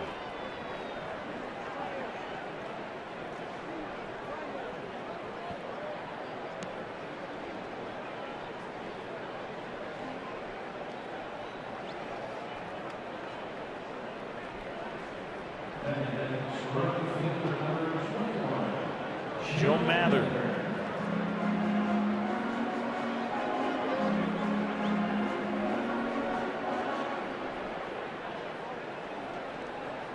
Renicky came over on waivers from the Blue Jays last year. Actually played football and baseball at UCLA. I just saw his uncle Ron, manager of the Brewers. His dad is Gary, also played in the majors.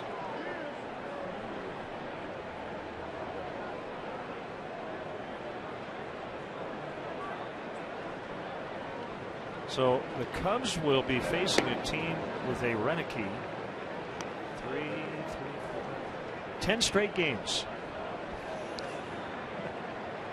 This we call the Renicky portion of the Cubs 2012 schedule. The Renicky run.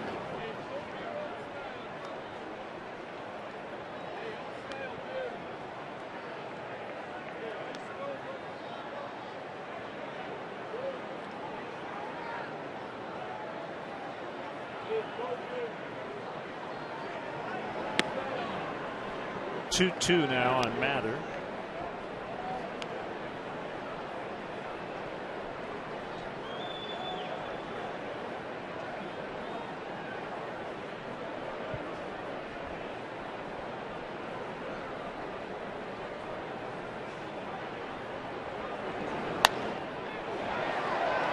That is foul.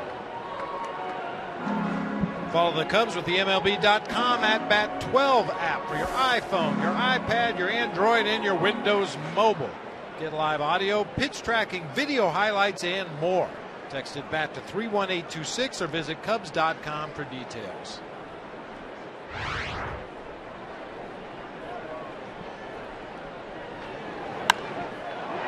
Deep to center. Colvin back. And he has it. 2 outs.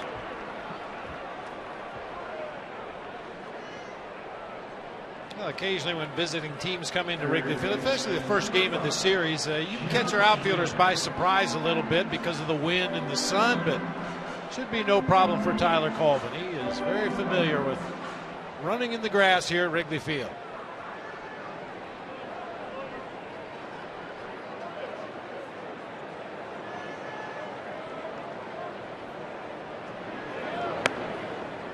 High for ball 1 on Bitters.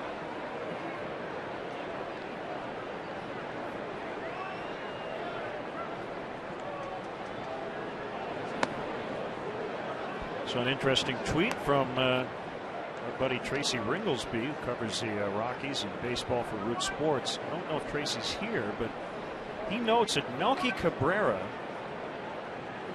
still can win the batting title in the National League. Now, he had 501 plate appearances, one shy of 502, which is required, and will not participate again this year because of the suspension. So they add an 0 for 1 to his total. So the batting champ has to hit better than 345, and it's actually, if you take it an extra decimal, .3456 to beat out Cabrera. Currently, Andrew McCutchen's hitting 349. So if nobody hits better than 346, Melky Cabrera will be your National League batting champ. Interesting note. How badly do you think Major League Baseball is rooting for Andrew McCutchen the rest of the way? That is a second walk taken by the Cubs as Vitters gets the 2-out free pass. And it'll give Rizzo a chance. I mean, it's enough of a black eye that the most valuable player in the All-Star game this year gets suspended a couple of months later for using PEDs. To have him win the batting title in the National League on top of it would be a major embarrassment. Rizzo bounces right back to Renicky, who makes a nice play, and that'll be the inning. Renicky in relief of Pomerantz with a scoreless sixth. 3-2 Rockies.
Bud Van Camp.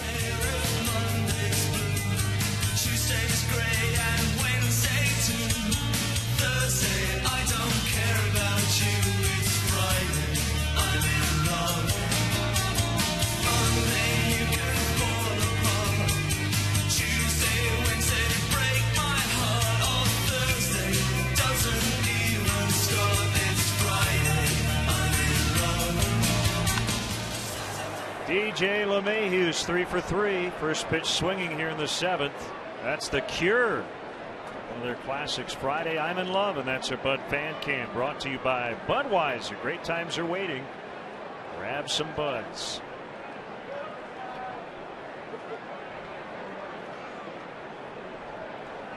Former Rocky Manny Corpus is the righty on the left, and the lefty on the right is not a former Rocky.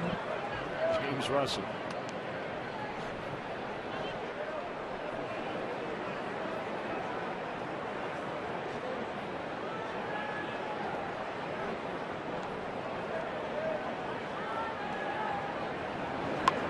Renicky bunts, and it is foul.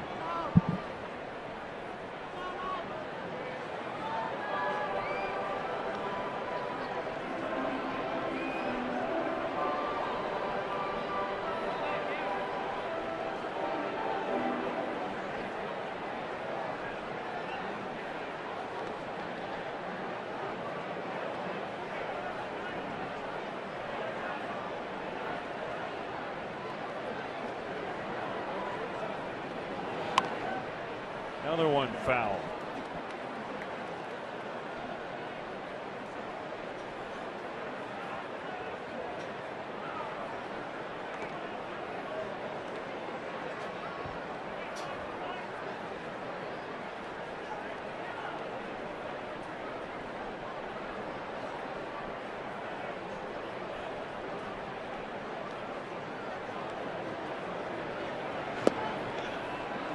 I'll tip strike 3.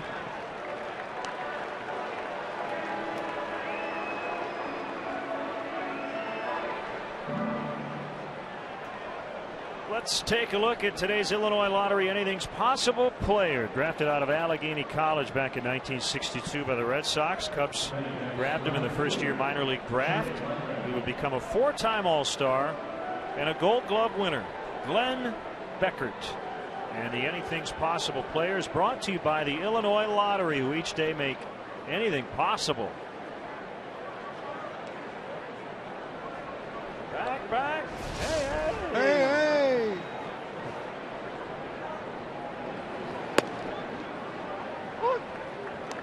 Fastball strike on Charlie Blackmon.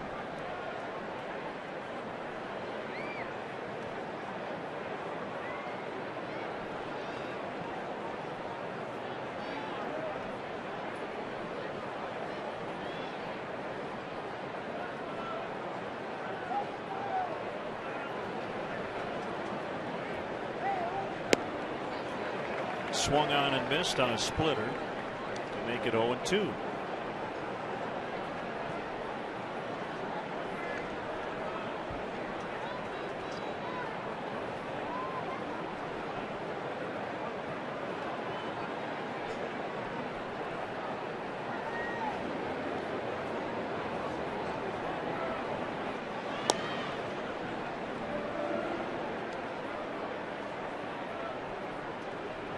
Similar situation back in the 4th inning when LeMahieu reached on a base hit. Drew Pomeranz struck out trying to get down a sac bunt, and then LeMahieu was thrown out attempting to steal second by a pretty wide margin by Wellington Castillo. High fly ball out toward Brett Jackson. LeMahieu halfway and will retreat to first. 2 outs.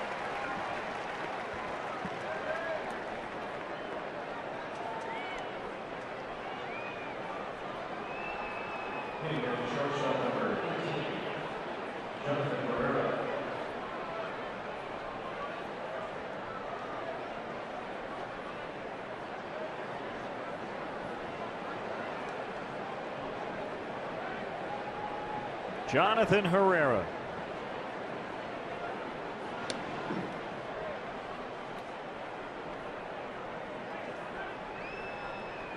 Samardzija trying to get through 7 innings for the 3rd time this month. Other 2 times. 2-0 loss at San Diego and a 7-1 win here against Houston.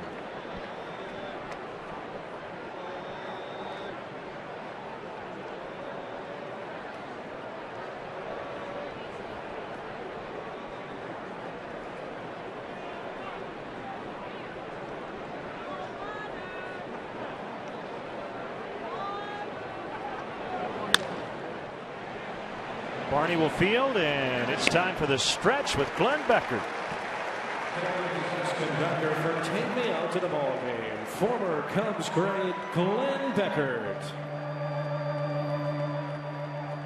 Hello, fans. How about helping me out here? A 1, a 2, a 3. Take me out to the ball game. Take me out with the crowd. Buy me some peanuts and Cracker Jacks. I don't care if I ever get back. Root for the home team. If they don't win, it's a shame. For it's 1, 2, 3 strikes, you're out at the old ball game. That's for you, Fergie and Billy.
Cubs with a couple of home runs back in the 5th inning. Soriano, who leads off here in the 7th.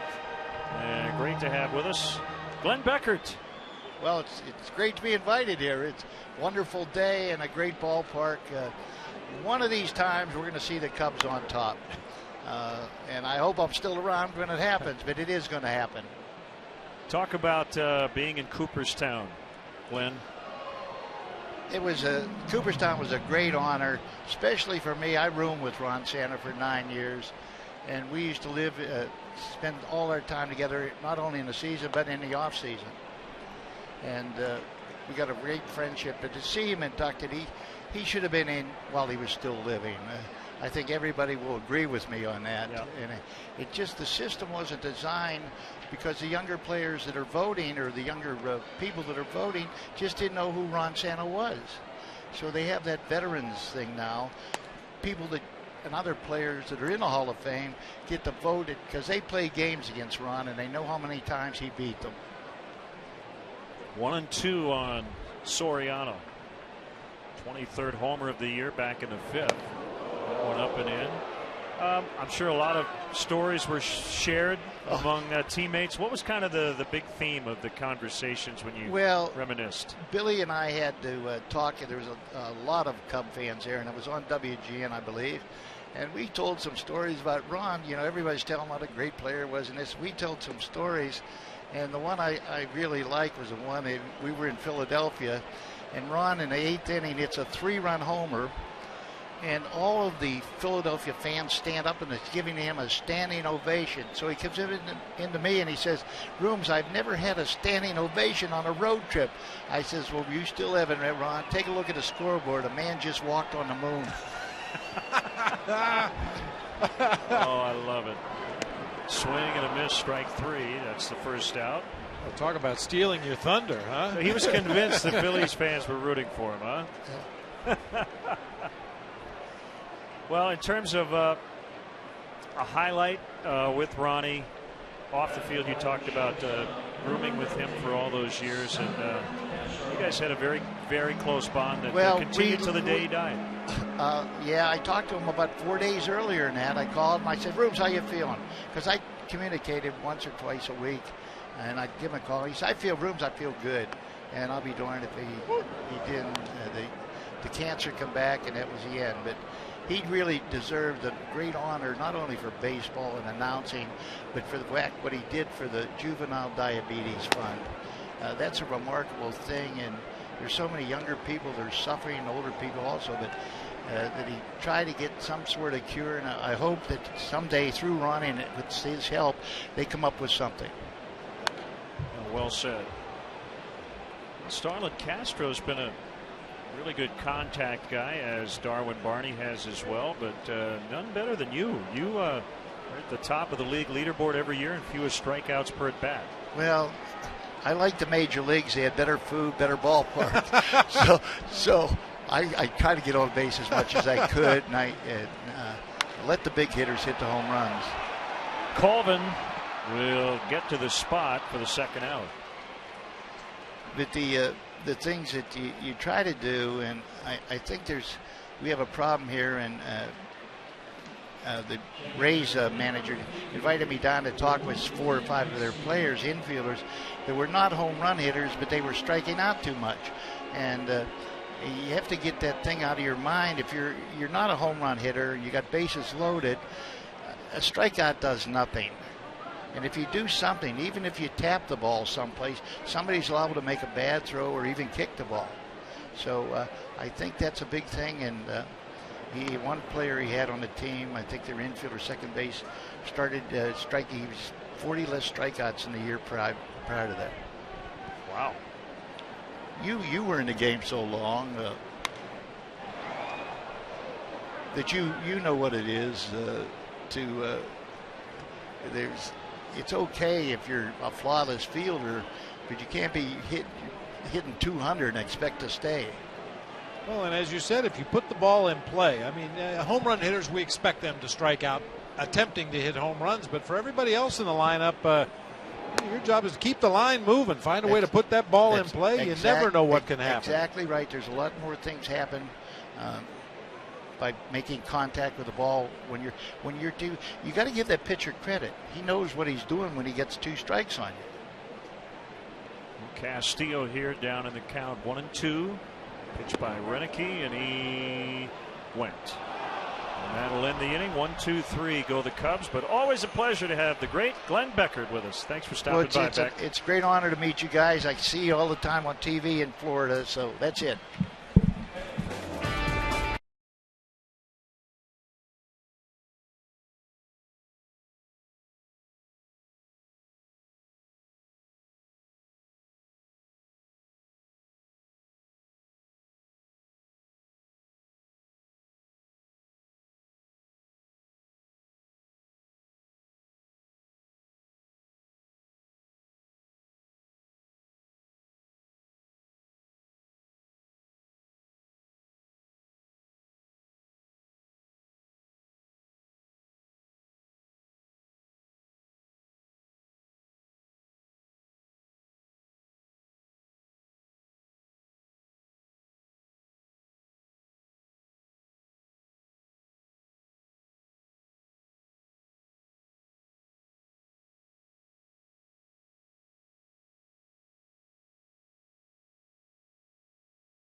Did go 5 innings today, something he hadn't done to start the month of August.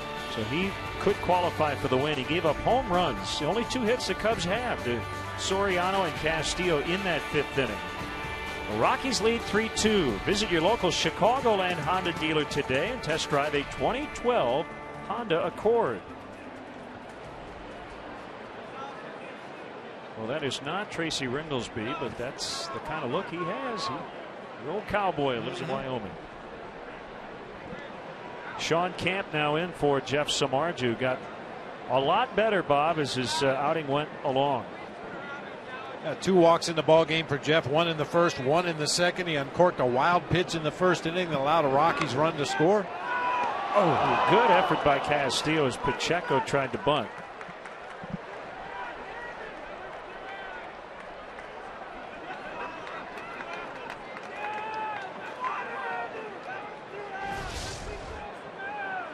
It's not high enough in the air for Castillo to get there, just off the webbing of his glove as he tried to make the diving catch over near the right-handed batter's box. Oh, that close. Nice try.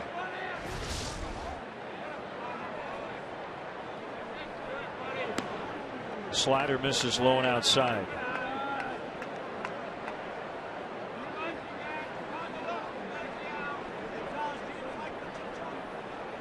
For Sean Camp, this is his major league leading 63rd appearance.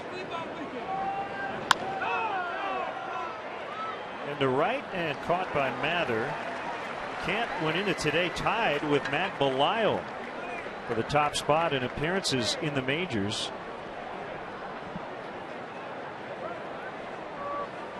Belisle in the Rockies bullpen. And he may get into the game and match Camp, who is now out of the game. Came on to get Pacheco, and it'll be James Russell against Carlos Gonzalez when we come back.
appearances. This is his 61st of the season. These two guys have been as busy as any setup guys in the majors.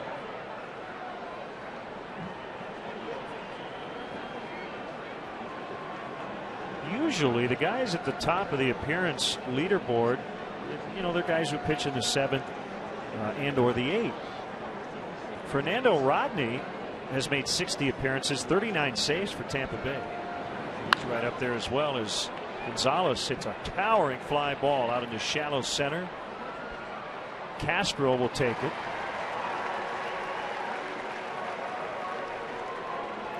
And I guess sometimes, Bob, we all need a little relief.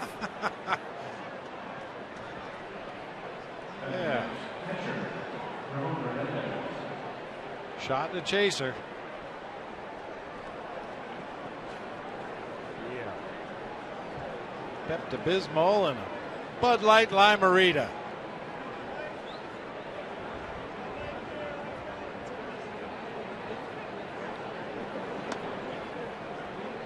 On the outside corner to Hernandez. And some nachos. I just want to dip the nachos in the Pepto-Bismol. There you go. 0-2. Some went away for a bit. Now peeking through the clouds once again.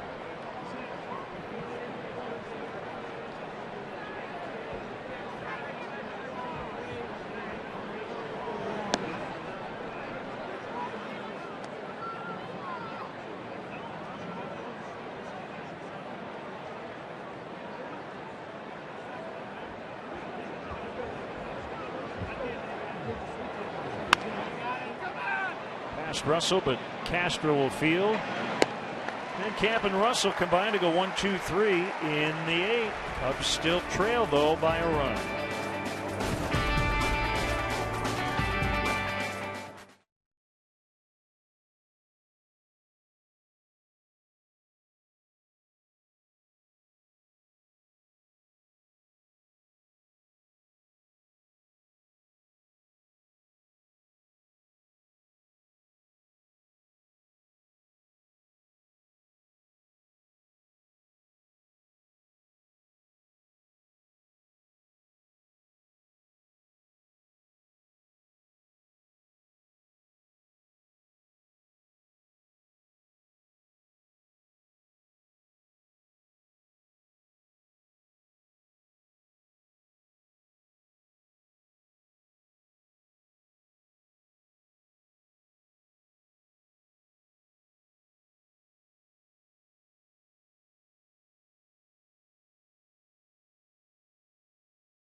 BMW in-game box score. The Cubs with 2 hits today. They were both home runs in the 5th inning. Soriano with his 23rd. Castillo with his 4th. 2013 3 Series with X-Drive is here. Visit your local Chicagoland and Northwest Indiana BMW Center today to test drive one. Matt Belisle takes over for the Rockies. His 63rd appearance of the year, as Len mentioned. And his first save in over 2 years yesterday, closing out that series against the Mets. His 3rd career save. Been really good throwing strikes this year. Nearly a 5-to-1 strikeout to walk ratio. He'll face Jackson, Barney, and a pinch hitter. Fastball, slider, curveball combination from the veteran Matt Belisle. Well, Jim Tracy has to be thrilled with what he got from Pomerantz and Renicky. Josh Renicky, 2 innings, 1 walk, 2 strikeouts, no hits.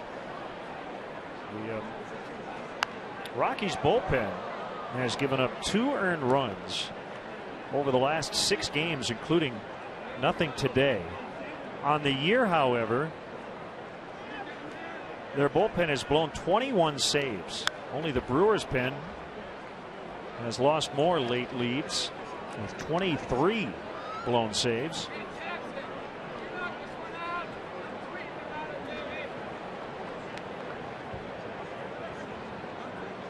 Closer Rafael Betancourt, 25 out of 30, and that one hit high and deep to right. Brett Jackson has tied it. 3 homers for the Cubs. They erase a 3-0 deficit, and we're deadlocked in the 8th.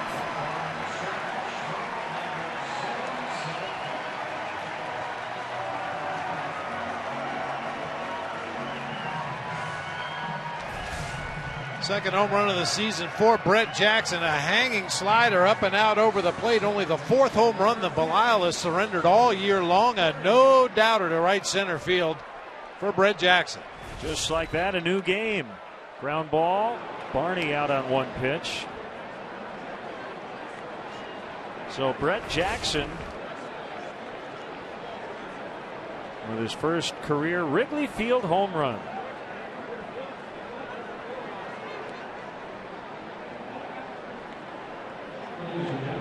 Game-tying shot at that. Pinch hitter Luis Valbuena.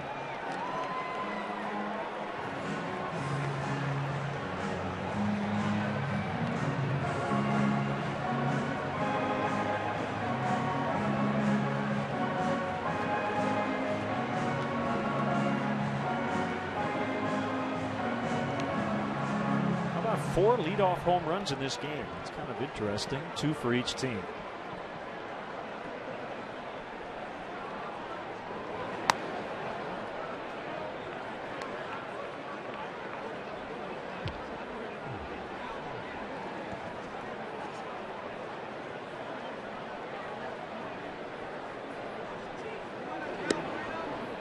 At the knees for a strike. Valbuena has gotten out of his slump.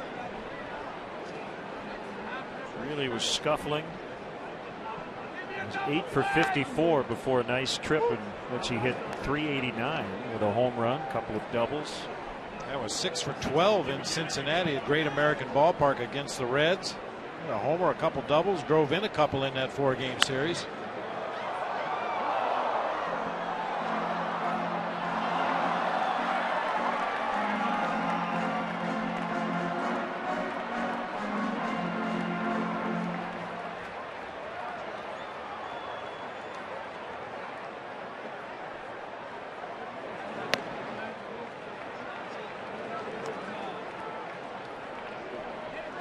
Two and two with Mather on deck.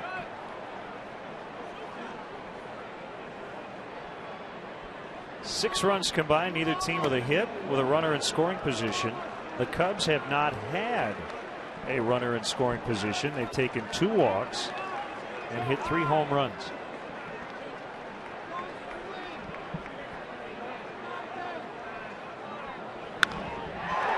That'll be a base hit out in the left center.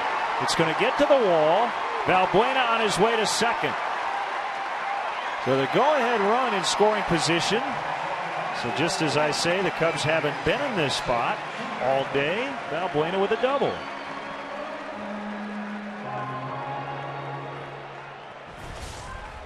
Nice piece of opposite field hitting by Luis Valbuena. Tailing fastball out over the plate and down. Stayed right on it. Split that gap perfectly in left center field. Setting it up for the top of the Cubs order here in Joe Mather.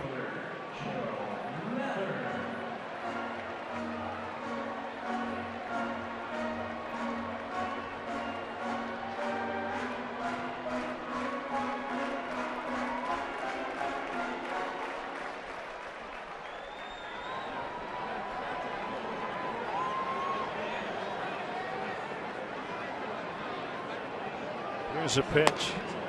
Manny Corpus was up earlier, but with the Cubs tying the game, it's now Carlos Marmol.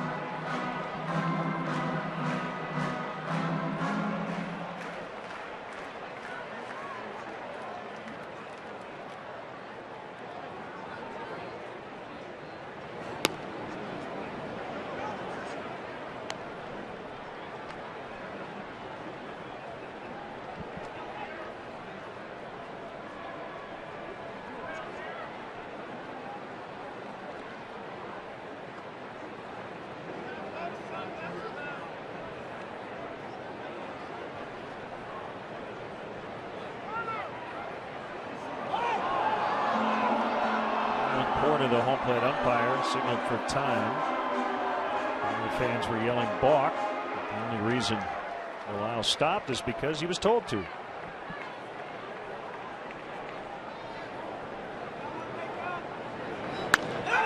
Joe Mather with a base hit, and the Cubs are going to get the lead. Valbuena coming around to score.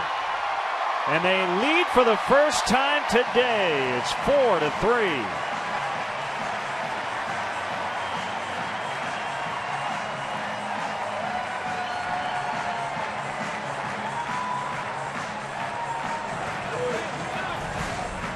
Been a tough day for Joe Mather up to this point. Little inside out swing on a 92-mile-per-hour fastball on the inside corner. Finds grass out there in right field. Valbuena scores the go-ahead run. Keep grinding. That's what Dale was talking about. Grinding out your at-bats. Mather lined out to right, popped up to first, flied out to center, and with a runner in scoring position, he grinds out an at-bat. Flares one into right field for an RBI base hit. So a 2-run eighth has turned a 3-2 deficit into a 4-3 lead with a closer up in the bullpen.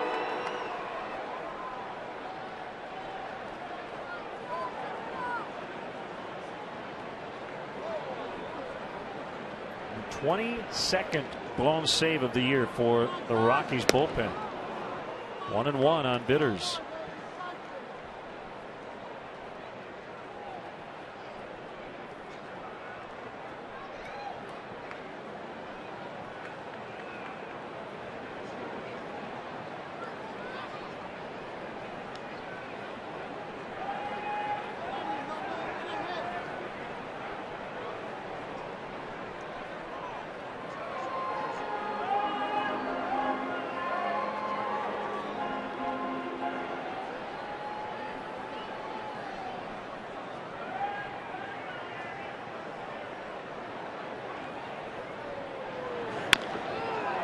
Chopped to Nelson, and it's dropped. Nobody out.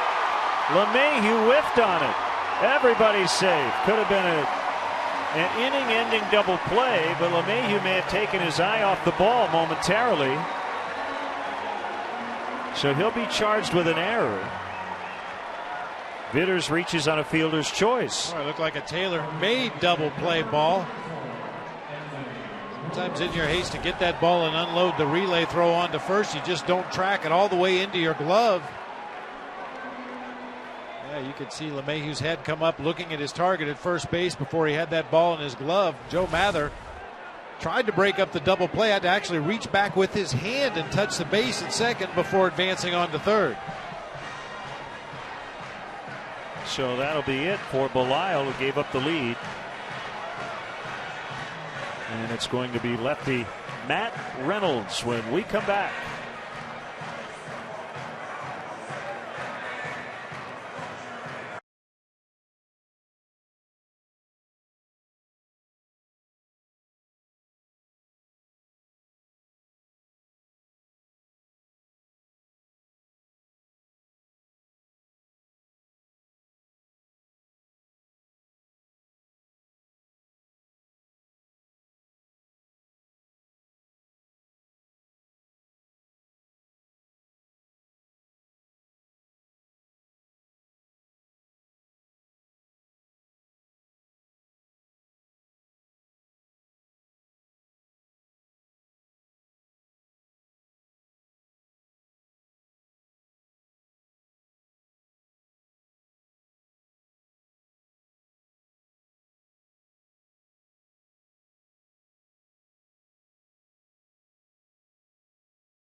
In the 8th inning,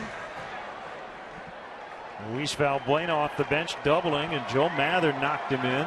The Cubs trying to add some insurance as they have runners at first and third with only one out. It's left-hander Matt Reynolds against Anthony Rizzo.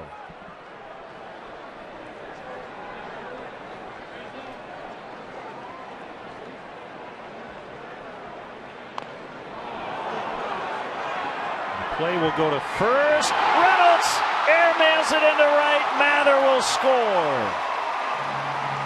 2 errors by the Rockies here in the 8th. 5-3.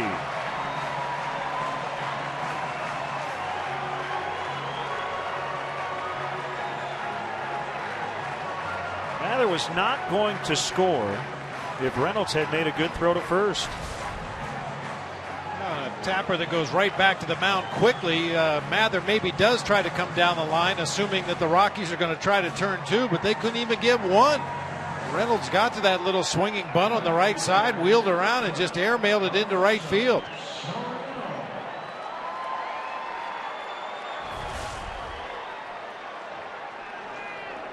We mentioned the Rockies, along with the Orioles, leading all of Major League Baseball in errors, adding to that total here today.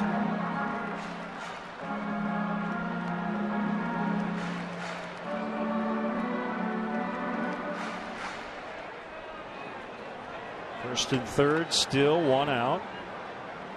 3 runs in. It's a strike, 1-1.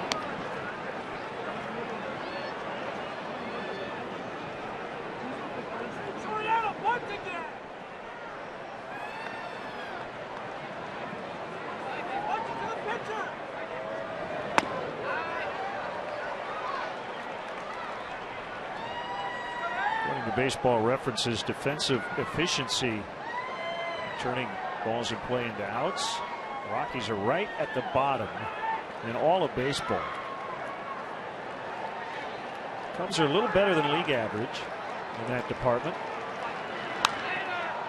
Down the right field line and foul into the bullpen.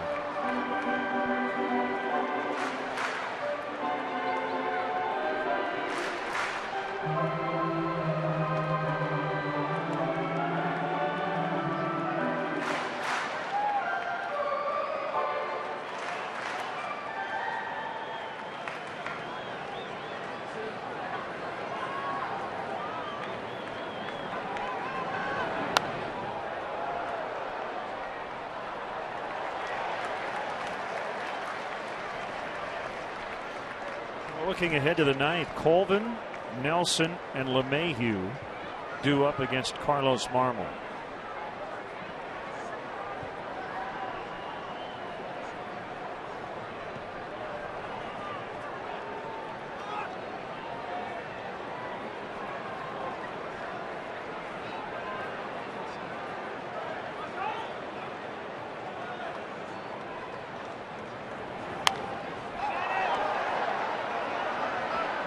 Behind the plate, Hernandez will not have a play.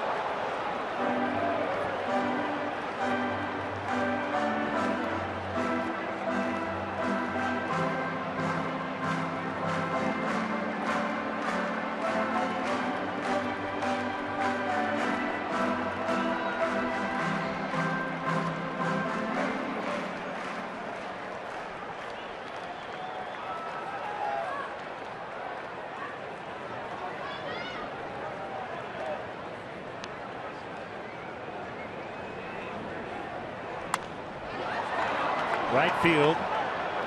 Blackman coming in. And toward the plate, Mather will try to score. Out. Rather, Vitters thrown out by Blackman trying to add on. Cubs do get 3, however, and we'll go to the 9th. Cubs lead by 2.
RBI single has moved from right to left.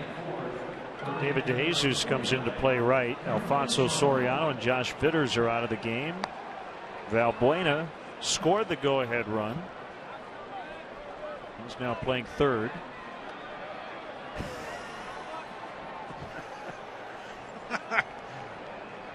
Tell you what, you don't need that quite as much as in the past with Marmol on the mound. He's been in a really good stretch. Let's hope it continues today.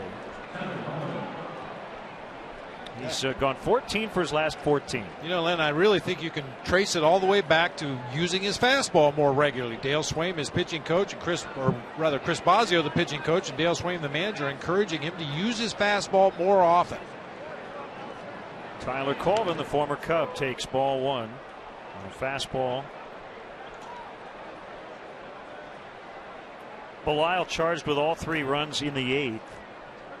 2 were earned. Reynolds 2/3 of an inning.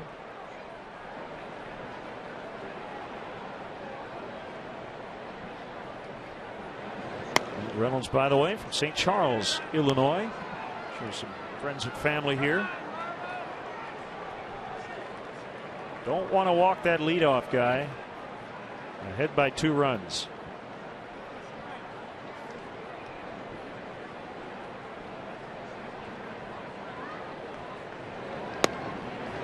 There's a strike, 2-1.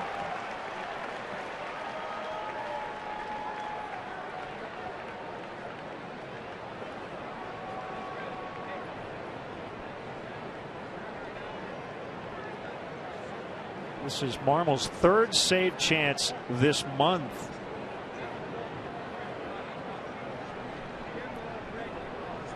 A month in which his team has gone just 4-17. Center field, Brett Jackson for the first out.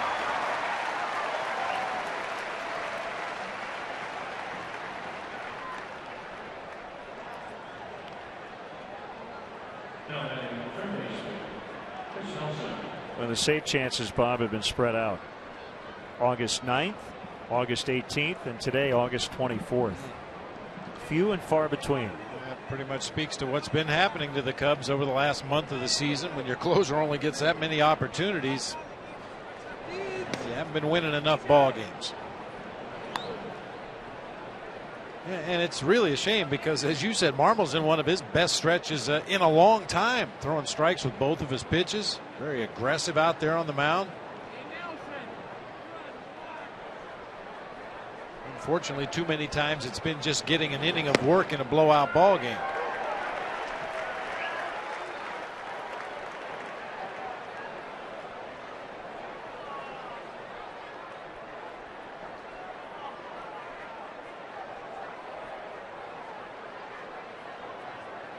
One to Nelson is low and outside on a slider at 87. Rockies have done very little since Gonzalez led off the third with a home run to make it 3-0. Since that homer, they've had 2 base runners, both singles by LeMahieu.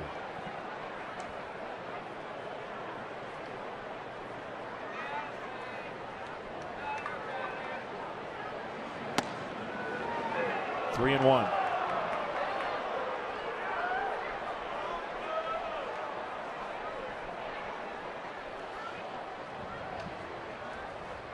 Marmol can save it. The winner will be James Russell. He would improve to 6-1.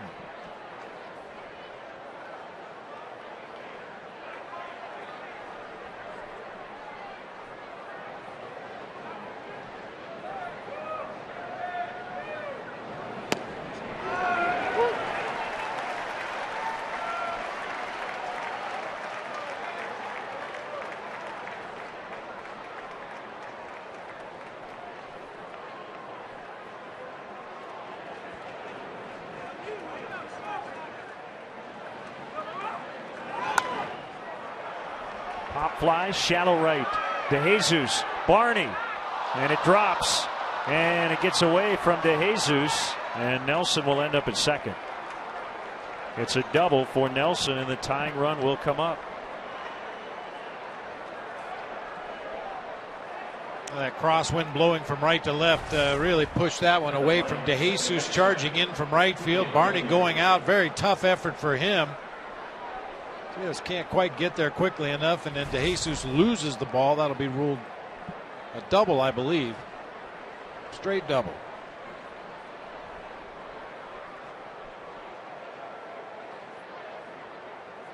Watch the first pitch. LeMahieu 3 for 3. They've all been singles. Good location. Strike one.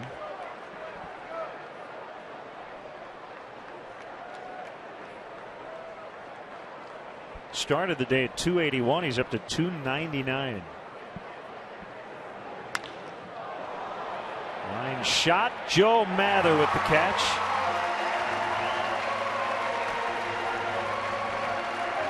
Normal 1 out away. That ball was hit hard, but for an out.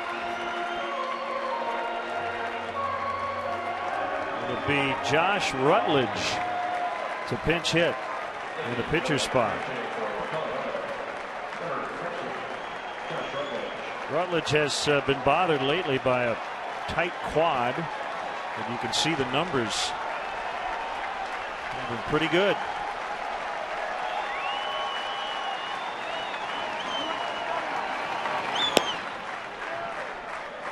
Solid numbers overall for Rutledge. 3 for 4 as a pinch hitter with a couple runs driven in.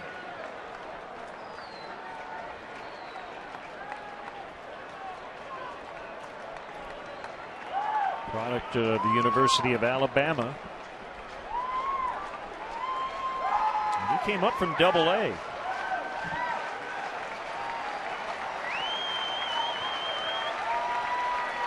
A 1-0 pitch, swing and a miss on a slider. Marmol facing a fairly unfamiliar foe here, using the slider more than the fastball.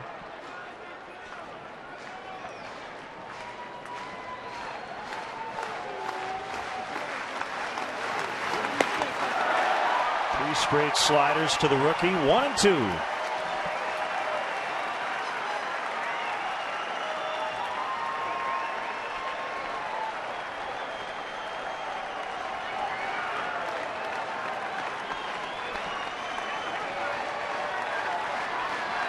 He keeps expanding the zone here. Tough pitch to take.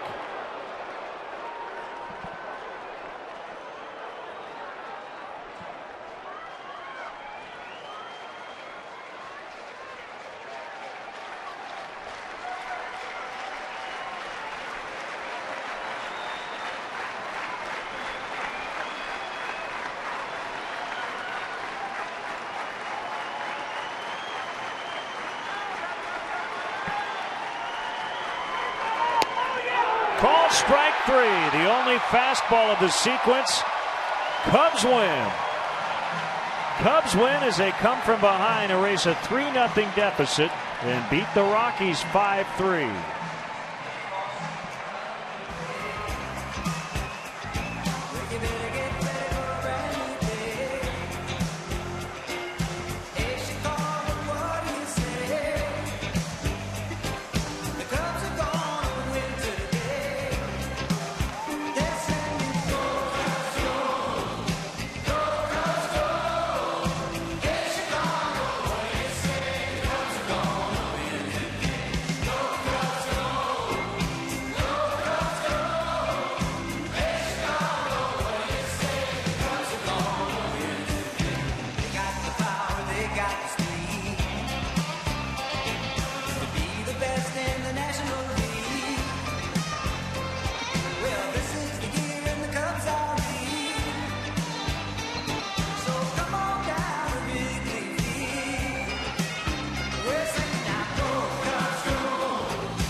Now today's Budweiser play of the game. Brett Jackson with his first Wrigley Field home run to tie it up in the 8th. Had to really feel good for Brett Jackson. It's been a struggle at times, but good, solid contact on an off-speed pitch up and out over the plate. Congratulations to Brett Jackson, his first Wrigley homer. Budweiser, great times are waiting. Grab some buds. Cubs win 5-3.